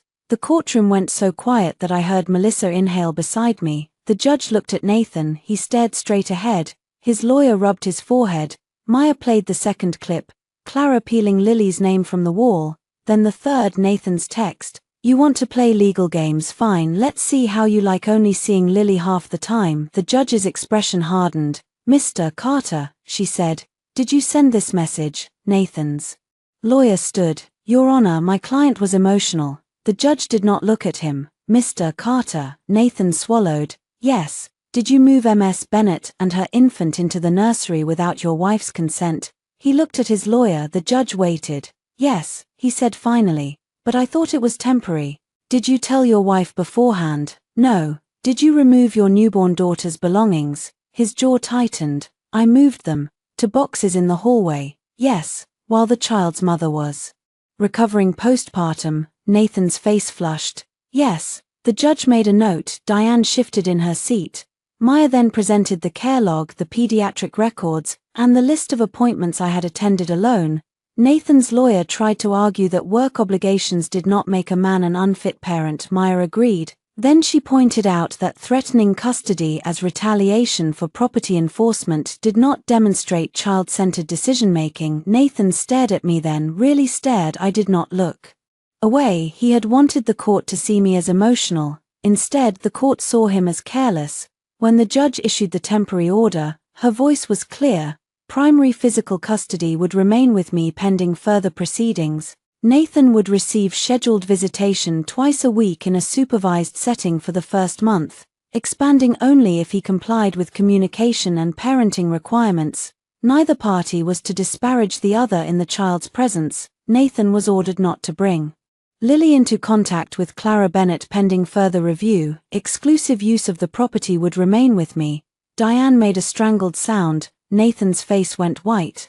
I did not celebrate. Celebration would come later, maybe, or maybe not. Some victories are too close to fear to feel joyful at first. But when Maya touched my arm and whispered, "You did it," I looked down at Lily. She slept through the whole thing. That felt right. I had fought so she could sleep outside the courtroom. Nathan broke away from his lawyer and approached me. Maya stepped in front of us. He ignored her. "Evelyn," he said. I adjusted Lily's blanket. "You got what you wanted," he said. I looked up. What I wanted was to bring my daughter home to her nursery. His mouth twisted. "You're really going to keep punishing me for one mistake?" "One mistake," Melissa said, standing so fast her purse fell off her shoulder. I caught her wrist again. Nathan looked at my sister with open dislike. "Stay out of my marriage," Melissa laughed. "Your marriage? You moved your side chick into a nursery." People turned. Nathan's face darkened. "You don't know anything," Maya said firmly. "This conversation is over." I began walking. Nathan followed 2 steps. "Evie, wait." I stopped, not because he deserved it, because I was done running from scenes he created. He looked at Lily, then at me for the first time, his eyes filled. I didn't think you'd take it this far. There it was, not I didn't mean to hurt you, not I was wrong, I didn't think you'd take it this far. He had expected my pain, he had miscalculated my response. You should have, I said, then I walked away. In the parking lot, while Melissa loaded Lily's carrier into the car, my phone buzzed with an unknown number. A text. This is Clara, I need to talk. Nathan lied to me too. I stared at the screen. Melissa looked over. Who is it? I turned the phone toward Maya, her expression sharpened. Do not meet her alone, she said. I looked at the courthouse doors where Nathan still stood with Diane, both of them watching me like I had become someone dangerous. Maybe I had, not dangerous like them, dangerous to them. Okay, I said, then let's hear what she has to say. Clara chose a park that told me she still wanted to stage things. A park meant open air, mothers with strollers, sunlight through trees. A place where she could look fragile and safe, a place where raising my voice would make me the villain she had been trying to cast since the first day I found her in Lily's nursery. So I changed the stage. I told her through Maya that we would meet in a conference room at Brooks Family Law, with counsel present and no children in the room. Clara resisted. Then she agreed. When she arrived, she looked different without my house around her, smaller, somehow not innocent, just less powerful. She wore jeans, a cream cardigan, and no makeup except mascara that made her eyes look wet before she cried. Noah was not with her. A woman I assumed was a friend waited in the lobby with the stroller. Clara sat across from me and kept her hands wrapped around a paper cup of tea she did not drink. Maya sat beside me. Alan set up a recording device after everyone signed consent. State your full name, Maya said. Clara swallowed. Clara and Bennett. You requested this meeting? Yes. Why? Clara looked at me. I held her gaze. She seemed to expect something from me, anger, maybe, or pity, a sign that if she told her story well enough, I would soften the way Nathan had counted on. I gave her nothing. She looked back at Maya. Nathan lied, she said. Maya waited. Clara took a breath. He told me he and Evelyn were separated emotionally. He said they were staying together only until the baby came, and after that they would figure out logistics. I almost laughed. Logistics? My daughter's birth had been a logistical obstacle to his affair. He said the house was basically his. Clara continued, that Evelyn bought it before the wedding, but they had paid it together and he would get it in the divorce or force a sale. Maya made notes. He told you that? Yes. Do you have messages? Clara nodded. Some. Did he tell you Ms. Carter consented to your moving in? Clara hesitated. There it was, the crack. Answer carefully, Maya said. Clara's eyes moved to me again. No, she whispered. Not exactly. What did he say? He said she wouldn't like it at first, but she would accept it. He said she was too attached to the house to leave. The words were not new. Still, hearing Clara say them made my skin go cold. Maya asked, did you know the room belonged to Lily Carter? Clara looked down. Yes. Did you know Lily's belongings were moved out to make room for your son? Her fingers tightened around the cup. Yes. Did you participate? I didn't move the boxes. Maya said nothing. Clara's voice rose slightly. I didn't. Nathan and Diane did that. Did you place your child in Lily's crib? Yes, but Nathan said it was okay. Did you remove Lily's name decal from the wall? Clara closed her eyes. Yes. The room went still. My heart beat once hard. Maya looked at me briefly. Checking. I nodded. Why? Maya asked. Clara wiped under one eye. Because it hurt to look at. That answer was so honest, so selfish that for a moment I could not process it. It hurt you? I asked. My voice was quiet. Clara flinched as if I had shouted.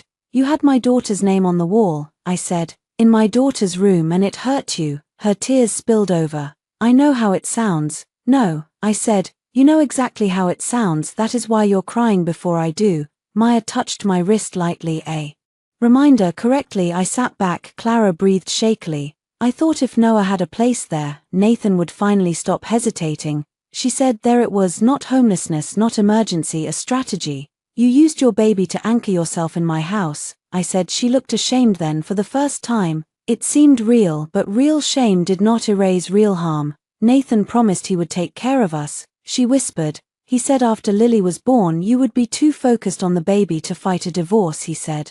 You hated confrontation. He said you'd rather keep peace than go to court. Maya's pen stopped. Did he mention financial arrangements? Clara nodded slowly. He said once the house was sold or refinanced, he'd help me get an apartment, maybe buy one later. Refinanced. Maya and I looked at each other. There was the word that opened the next door. Did he ask you to sign anything? Maya asked. No. Did he mention needing Evelyn's signature? Clara stared at the table. He said paperwork was annoying. He said he could handle it. Maya's expression sharpened. Do you have that in writing? Clara opened her bag and removed her phone. I have messages. She sent them to Maya. I watched the files appear on the office screen. Nathan, once I unlock the house equity, everything gets easier. Clara, what about Evelyn? Nathan, she signs what I put in front of her. She never reads the financial stuff. Clara, are you sure? Nathan, I've handled her for years. My vision blurred at the edges. Handled, not loved. Handled. Maya's voice came from beside me, steady and low. Evelyn, breathe. I did, in through the nose, out through the mouth. Lily was not in the room. She was with Melissa downstairs in Maya's private waiting area. I pictured her tiny hand wrapped around Melissa's finger and forced myself to remain seated. Clara was crying quietly now. I didn't know he was trying to fake anything, she said. I swear I thought he was just going to convince you. Convince, I repeated. She did not look up. Did you know I had just given birth? I asked. Yes. Did you know I was recovering? Yes. Did you know Lily had never spent a night in that nursery? Clara covered her mouth. Yes. Then don't ask me to believe you didn't know you were helping him hurt me. She cried harder. I felt nothing. That scared me for a second. Then I realized numbness was not cruelty, it was a boundary. Arriving late and locking the door, Maya continued the questioning. Clara admitted Nathan had paid for baby items using a card linked to our household account. She admitted Diane had encouraged her to settle in quickly before I came home. She admitted Nathan told her I would be angry but manageable. She admitted she had hoped I would leave the house because it would be easier. Easier for whom? No one needed to ask. At the end, Maya asked, "Are you willing to provide a signed statement?" Clara hesitated. "If I do, will you drop anything against me?" I almost admired the instinct. Even in confession, she negotiated. Maya said, "We are not offering immunity. We are asking whether you want your statement to reflect the truth." Clara looked at me. "Nathan says you're going to ruin him." I stood slowly. Maya glanced at me but did not stop me. I looked down at Clara, not because I wanted power over her, but because I was finished making myself smaller for women who entered my life through my husband's lies and then chose to stay for his promises. I did not forge signatures, I said. I did not move a newborn out of her nursery. I did not invite you into my house. I did not peel a baby's name off a wall. If the truth ruins Nathan, that is because he built something that could not survive it. Clara looked away. She signed the statement. After she left, Maya closed the conference room door and turned to me. "We need to investigate the refinance issue immediately." "How?" "We request records, we contact your lender, we check whether any application was started. If he submitted anything with your name on it, this becomes much bigger." My stomach turned. Bigger than divorce, potentially fraud. The word sat in the room like smoke. I thought of Nathan's message. She signs what I put in front of her. He had believed that because it had almost been true. How many times had he placed papers in front of me while I nursed coffee and half listened because I trusted him? Insurance updates, tax forms, contractor estimates, HOA renewals, sign here. Evie, it's routine. Trust is efficient until someone corrupts it, then it becomes a weapon they loaded long before you knew there was a gun. Maya called our mortgage lender that afternoon with me beside her. After identity verification and a long hold, we learned there had indeed been an inquiry, a home equity line of credit application, started online, not completed, under both names, with an uploaded signature authorization page bearing my name. I had never seen it. My hands went cold. Maya requested copies through formal channels. The lender representative sounded increasingly careful when Maya identified herself as counsel. By the end of the call, Maya had enough to send a preservation letter. "Do we confront him?" I asked. "No," she said. "We let the documents speak first." But Nathan confronted himself at 7:46 p.m. He texted, "Clara told me she talked to you. Whatever she said is a lie. She's unstable." I stared at the message. Unstable. The word moved easily between women in his life. First me, now Clara, never him. Another text came. "Don't use private messages in court. That's illegal." Then Evelyn, answer me. Then I loved you. I made Mistakes, but you're turning everyone against me. I thought of the hallway boxes, the torn name decal, the credit card charges, the refinance application. Handled her for years. I typed one sentence, all communication through counsel. Then I sent it. For once it felt better not to say more. The signature looked like mine. If you did not know me, that was the worst part. It had the same open E, the same long downward line on the Y, the same slight tilt that made my last name look rushed even when I wrote slowly. But it was wrong, too careful, too smooth. My real signature had a break between Evelyn and Carter because I still sometimes hesitated over the married name. The forged one connected both words confidently, as if Nathan had forgotten that even after 4 years of marriage, some part of me had never fully settled into being Mrs. Carter. Maya placed the lender copy beside 3 samples of my real signature: driver's license renewal, prenup, Lily's hospital discharge form. There, I said, touching the brake. Maya nodded. I see it. Priya, the financial advisor, sat across from us with bank statements spread in front of her. The application was started 9 days before Lily was born. 9 days I had been huge, swollen, barely sleeping, sitting on the nursery floor folding burp cloths while Nathan began paperwork to borrow against the house. What was the requested amount? I asked. Priya's mouth tightened. 180,000. The room went quiet. I felt the number enter my body like cold water. What for? Debt. Consolidation and home improvements, Priya said. That is what the application states. Nathan did not have $180,000 of home improvements planned. He had Clara, he had promises, he had a fantasy in which my house equity became his escape fund. Maya leaned back. We need forensic review, but given your denial and the signature discrepancy, this is serious. Could he say I verbally agreed? He can say anything. The lender required signature authorization if it is not yours. That matters. I stared at the paper. For days, the nursery had been the center of the wound. Now the wound widened. Nathan had not only taken space, he had tried to take money, my mother's money, the house she helped me secure, the protection she insisted on before she died. I thought of her in Maya's office years earlier. Thinner than she wanted me to notice, wearing a scarf over hair already falling out from treatment. She had held my hand while Maya explained the prenup.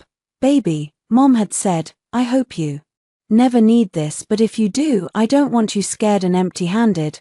I had cried then because I thought she meant widowhood. She had meant life. Maya gathered the documents. We will raise this in settlement discussions and consider reporting depending on the lender's findings. It also strengthens our position in divorce. Will he go to jail? Possibly, but that is not the immediate focus. The immediate focus is protecting you, Lily, and the property. Protecting, not punishing. I repeated that to myself because rage was easy to drown in.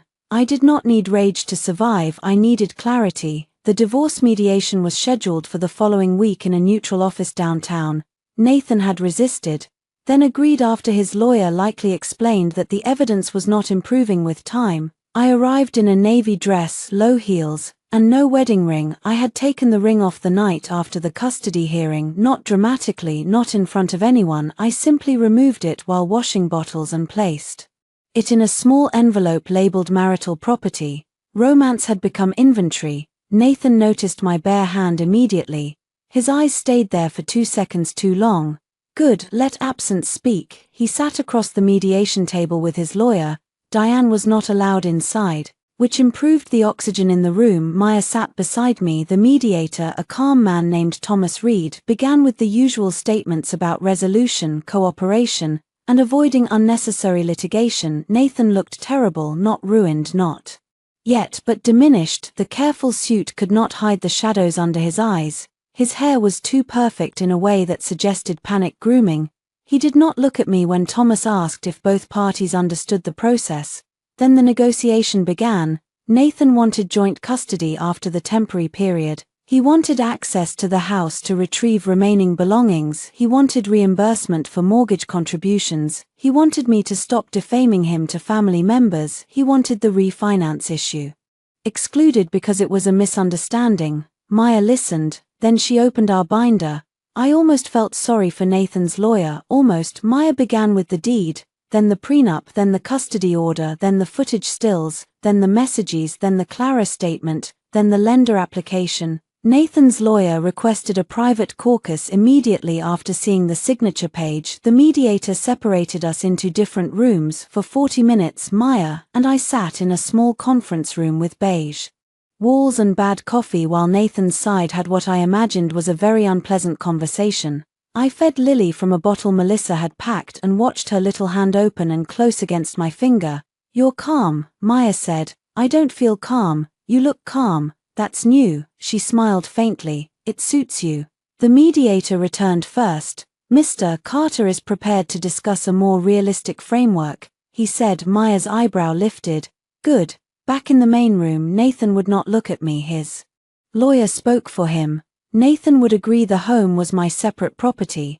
He would waive any ownership claim in exchange for review of possible reimbursement limited to documented marital contributions, offset by unauthorized charges and damages. He would agree Clara would have no contact with Lily pending further order. He would agree to a parenting course. He would agree to temporary supervised visitation continuing for 8 weeks. He would not admit wrongdoing regarding the signature, Maya said. "Then we are not done." Nathan finally looked up. "Are you trying to destroy me?" His voice cracked for one dangerous second. The room disappeared and I saw the man from our wedding, eyes wet, hands around mine, promising better and worse without understanding either. Then I saw him in the nursery footage. "She signs what I put in front of her." I sat back. "No," I said, "I'm trying to stop you from using me." He flinched, maybe because it was true, maybe because no one had ever said it so plainly. "I never used you," he said. Maya slid a bank statement forward. I placed my hand over it before she could speak, not to stop her, to speak for myself. "You used my account to pay Clara's baby boutique charges," I said. "You used my recovery time to move her in. You used my daughter's nursery to prove something to your mistress. You used my trust to start a loan application. You used custody to scare me when the house didn't work. What word would make you more comfortable?" His face reddened. Thomas Reed looked down at his notes. Nathan's lawyer whispered something to him. Nathan shook his head.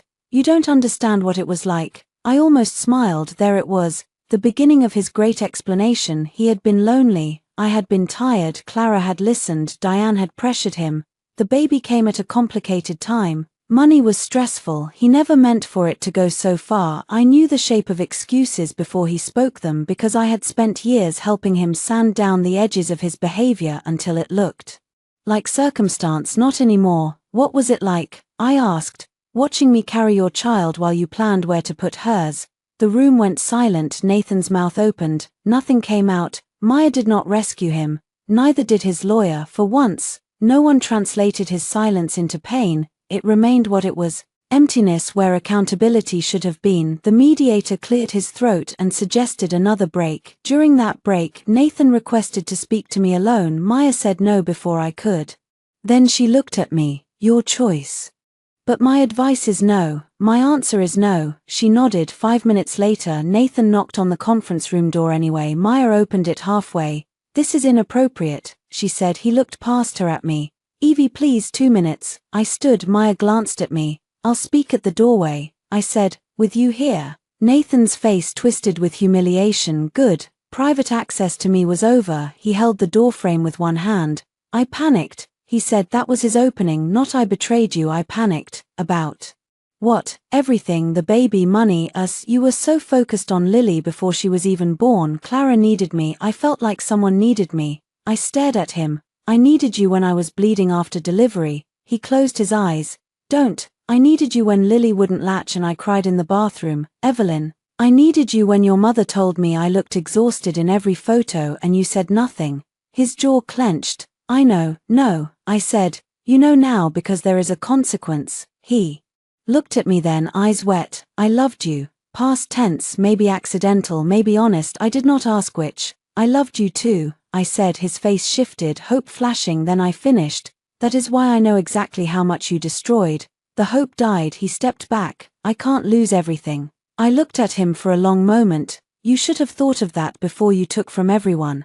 I closed the door. By the end of mediation, we had no final agreement, but we had movement. Nathan's lawyer knew the signature issue was a loaded gun. Nathan knew I would not meet him alone. The mediator knew who had documentation and who had emotion. Outside the building, Nathan caught up with me near the curb. Maya was a few steps behind, taking a call. Melissa waited with the car. Nathan stopped at a distance this time.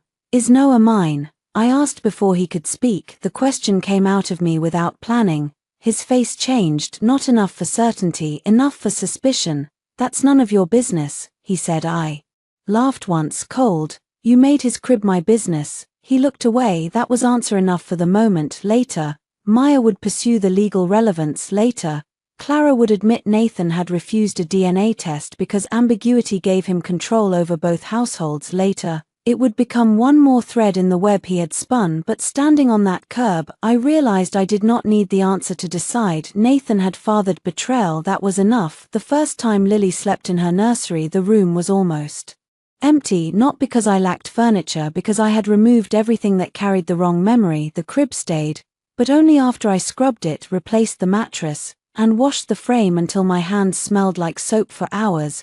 The rocking chair went into storage. I could not sit in it without seeing Clara. The changing table stayed because my mother had helped me choose it online from her hospital bed, and I refused to let Clara take that too. The walls were bare where the name decal had been. For a week I left them that way. A blank wall can be a mercy. It does not demand joy before you are ready.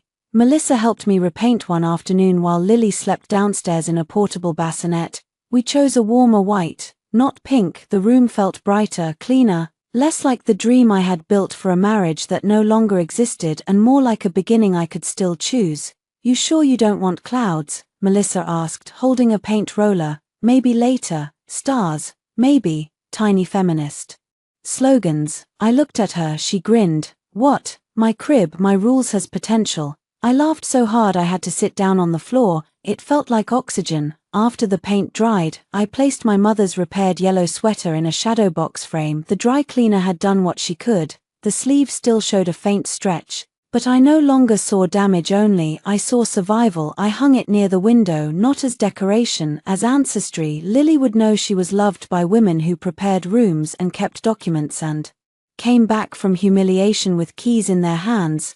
Nathan's visits began that same week, supervised, at a family center with cheerful murals, plastic toys, and staff trained to watch parents pretend not to be watched. I did not attend the first visit. Maya said I did not have to. Melissa drove Lily there with me in the passenger seat, and a supervisor carried her inside. Nathan arrived with a stuffed elephant and a face full of devastation. I watched from the car as he entered the building. My body wanted to run after Lily. My mind knew she was safe.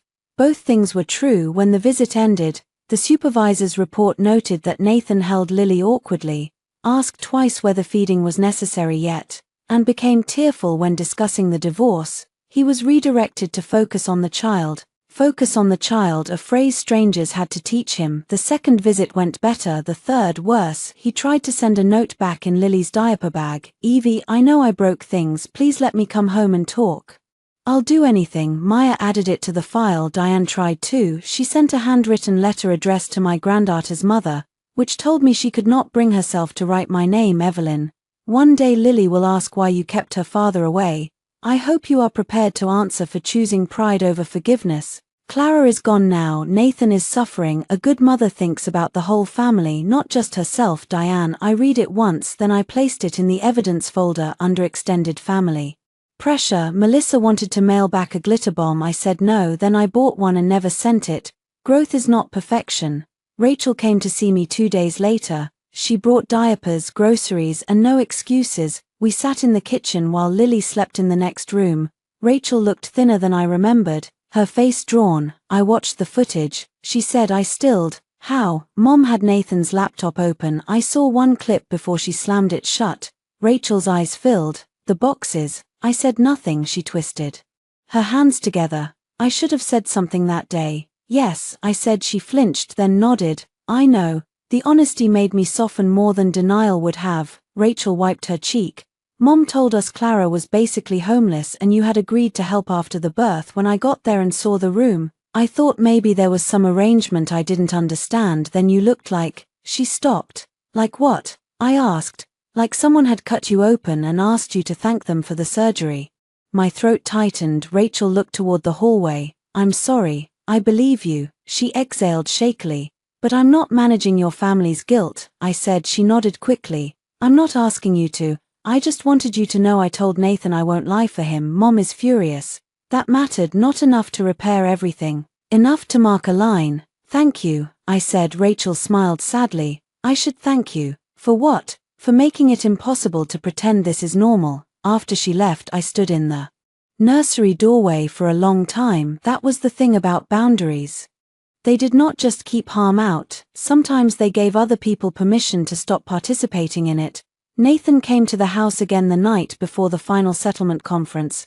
Not with flowers this time, with nothing. The doorbell camera alerted me at 8:14 p.m. Lily was asleep upstairs. I was folding tiny onyxes on the living room floor. I opened the feed. He looked older. For a second I almost opened the door, almost. Instead I spoke through the camera. You should not be here. He looked up. No, then leave. I just wanted to see the house. It's not yours to visit. His mouth twisted. I helped make it a home. I looked around. The patched wall where our wedding photo had hung was now blank. His golf magazines were gone. Diane's welcome mat was gone. The kitchen calendar no longer held his work dinners, his mother's appointments, his reminders. Had he helped make it a home? Maybe once, but I had mistaken presence for contribution too many times. You helped make it unsafe, I said. He flinched. I didn't come to fight. Then why did you come? He looked toward the nursery window. Is Lily sleeping in there now? I hesitated. Yes. His eyes filled. The tears were real. I hated that they were real. It would have been easier if every part of him were false.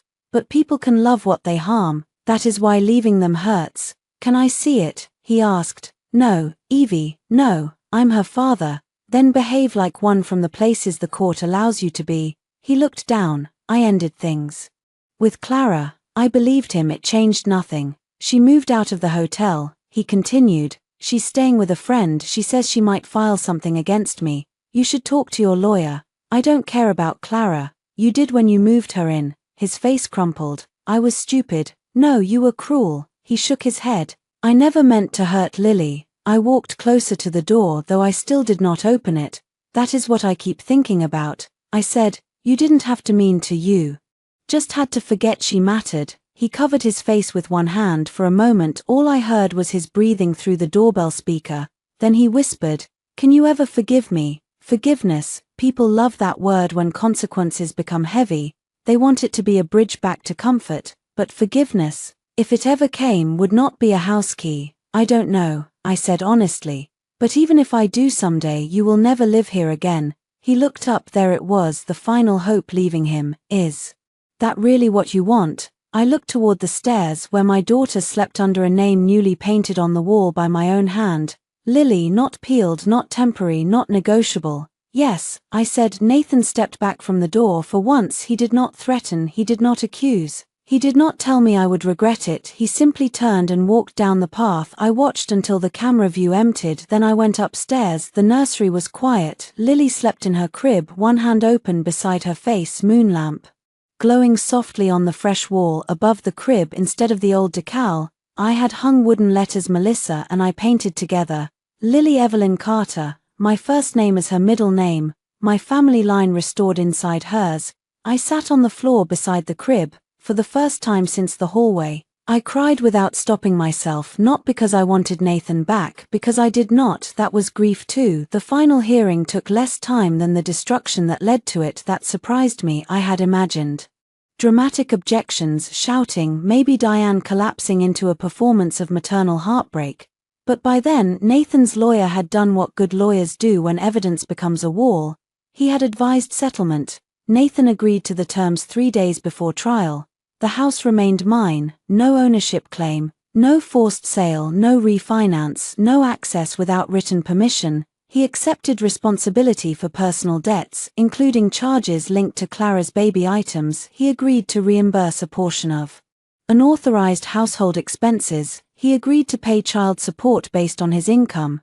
He agreed to a structured parenting plan that began with supervised visits and could expand only after parenting classes, consistent attendance, and no contact between Lily and Clara. The signature issue did not disappear. The lender opened an internal fraud review. Maya preserved my right to pursue claims if needed. Nathan's lawyer insisted it had been a miscommunication. Maya replied that miscommunications rarely involved forged signatures. Clara signed a declaration. Diane refused to apologize. Rachel came to court anyway. She sat behind me, not behind Nathan, Diane noticed. The sound she made was small but satisfying. Judge Ellis reviewed the agreement with the impatience of someone who had seen too many people mistake selfishness for complexity. Ms. Carter, she said, looking at me over her glasses, you understand the custody provisions. Yes, Your Honor. Mr. Carter, you understand that failure to comply may affect future parenting time. Nathan's voice was quiet. Yes, Your Honor. He looked smaller in court than he had in my hallway, not because the room was larger, because his certainty had been stripped away. The judge approved the agreement just like that. My marriage ended in signatures, no thunder, no music, no cinematic justice. A clerk stamped papers, a pen clicked. Maya placed a hand briefly over mine. Done, she said. Done. The word moved through me slowly. I expected relief to arrive like sunlight. Instead it came like exhaustion. My body understood before my heart did. The fight was over. At least this part. I no longer had to prove the house was mine. I no longer had to prove the nursery had been taken. I no longer had to prove that what happened was not a misunderstanding, not hormones, not pride. The record held it now. Outside the courtroom, Diane waited near the elevators. Nathan stood beside her, eyes red. Rachel lingered a few feet away, clearly not with them but not fully with me either. Diane stepped toward me. Maya's posture shifted. Diane ignored her and looked at Lily in my arms. She'll hate you one day for breaking this family, she said. There it was, her last stone, small, sharp, familiar. I looked at her for a long moment, then I shifted Lily gently and said, no, one day she will ask what happened, and I will tell her the truth in a way a child can bear. I will tell her that adults make choices and mothers are allowed to protect peace. I will not teach her to call betrayal family just because a man benefits from the confusion. Diane's face went pale with anger. Nathan whispered, Mom, stop. She turned on him. You let her do this. I almost laughed. Even now, Diane blamed the nearest woman first. Nathan looked at me. I'm sorry, he said, not loudly, not theatrically, maybe sincerely. It did not open anything in me. I nodded once. I hope you become the kind of father Lily deserves. His face tightened. He heard what I did not say. You are not that yet. Then I walked away. Melissa met me outside with a coffee I had not asked for and a muffin I would probably forget to eat. Congratulations, she said carefully. I looked at the courthouse steps, the gray sky, the people moving in and out with folders full of endings. I don't know if that's the word. Freedom then. That one fit better. We drove home in quiet. Home. The word no longer tasted like Nathan. It no longer tasted like Clara's perfume or Diane's judgment or the sound of boxes in a hallway. It tasted like new locks, clean paint, sterilized bottles, my sister's laughter, Maya's calm voice, Lily's milk breath, and my mother's sweater framed near the window. At 5:12 p.m. I pulled into the driveway. The hydrangeas needed trimming, the porch needed sweeping, the welcome mat had been replaced with a plain woven one that said nothing at all. I liked it that way. Not every door needed to announce itself. Inside, the house was quiet. Melissa carried the court folder to the kitchen. I carried Lily upstairs. The nursery door was open. Sunset had begun. Golden light filled the room, touching the crib, the clean dresser, the framed yellow sweater, the painted letters on the wall. Lily Evelyn Carter. I stood in the doorway and remembered the first time I came home to find the room stolen. The blue flats by the entryway, the boxes, Clara's soft voice, Nathan's hand on the crib, Diane saying a baby did not know the difference. Maybe Lily would never remember that day, but I would, and because I remembered, I would make different choices for her until she could make them for herself. I placed her in the crib. She stretched one tiny arm, frowned at the world, and settled. No audience, no argument, no one standing behind me telling me to be reasonable while they took what was sacred.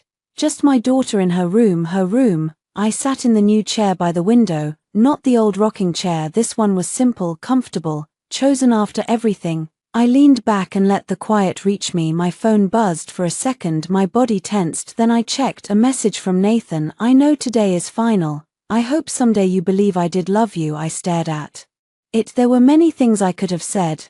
Love does not move a mistress into a nursery. Love does not peel a child's name from a wall. Love does not forge signatures. Love does not threaten custody when it loses a house. But I had spent enough of my life explaining love to a man who used the word when accountability became inconvenient, so I typed only this: "I hope someday you understand that love without respect is not a home." I sent it, then I blocked his number for everything except the court approved parenting app. The silence afterward was immediate. Clean. Downstairs, Melissa called, "Evie, you want dinner?" In a minute, I called back. I looked at Lily, her eyelids fluttered. The moon lamp glowed softly outside. The sun lowered toward the line of houses across the street. By sunset, Nathan and Clara had once stood outside my door with their boxes, stunned that I had not folded. By sunset now, my daughter slept inside the room prepared for her. The difference was not the lock, it was me. I used to think keeping a family together meant holding every broken piece until my hands bled. Now I knew better. Some doors are not closed out of bitterness, some are closed because a child is sleeping on the other side. And peace is finally inside the house. I stayed in the chair until the room turned blue with evening, then I rose, walked to the nursery door and touched the frame once, not to check if it was real, to thank myself for coming back. Downstairs, my sister was setting soup on the table. The quart folder sat beside a vase of grocery store daisies. My mother's old recipe box was open near the stove because Melissa had decided freedom required chicken and rice. I stood at the bottom of the stairs and listened. No shouting, no footsteps chasing me, no one telling me to make room for betrayal, just a house breathing around me. For the first time in a long time, I did not feel like a woman waiting to be chosen. I felt like the owner of my life, and this time the deed was in my name.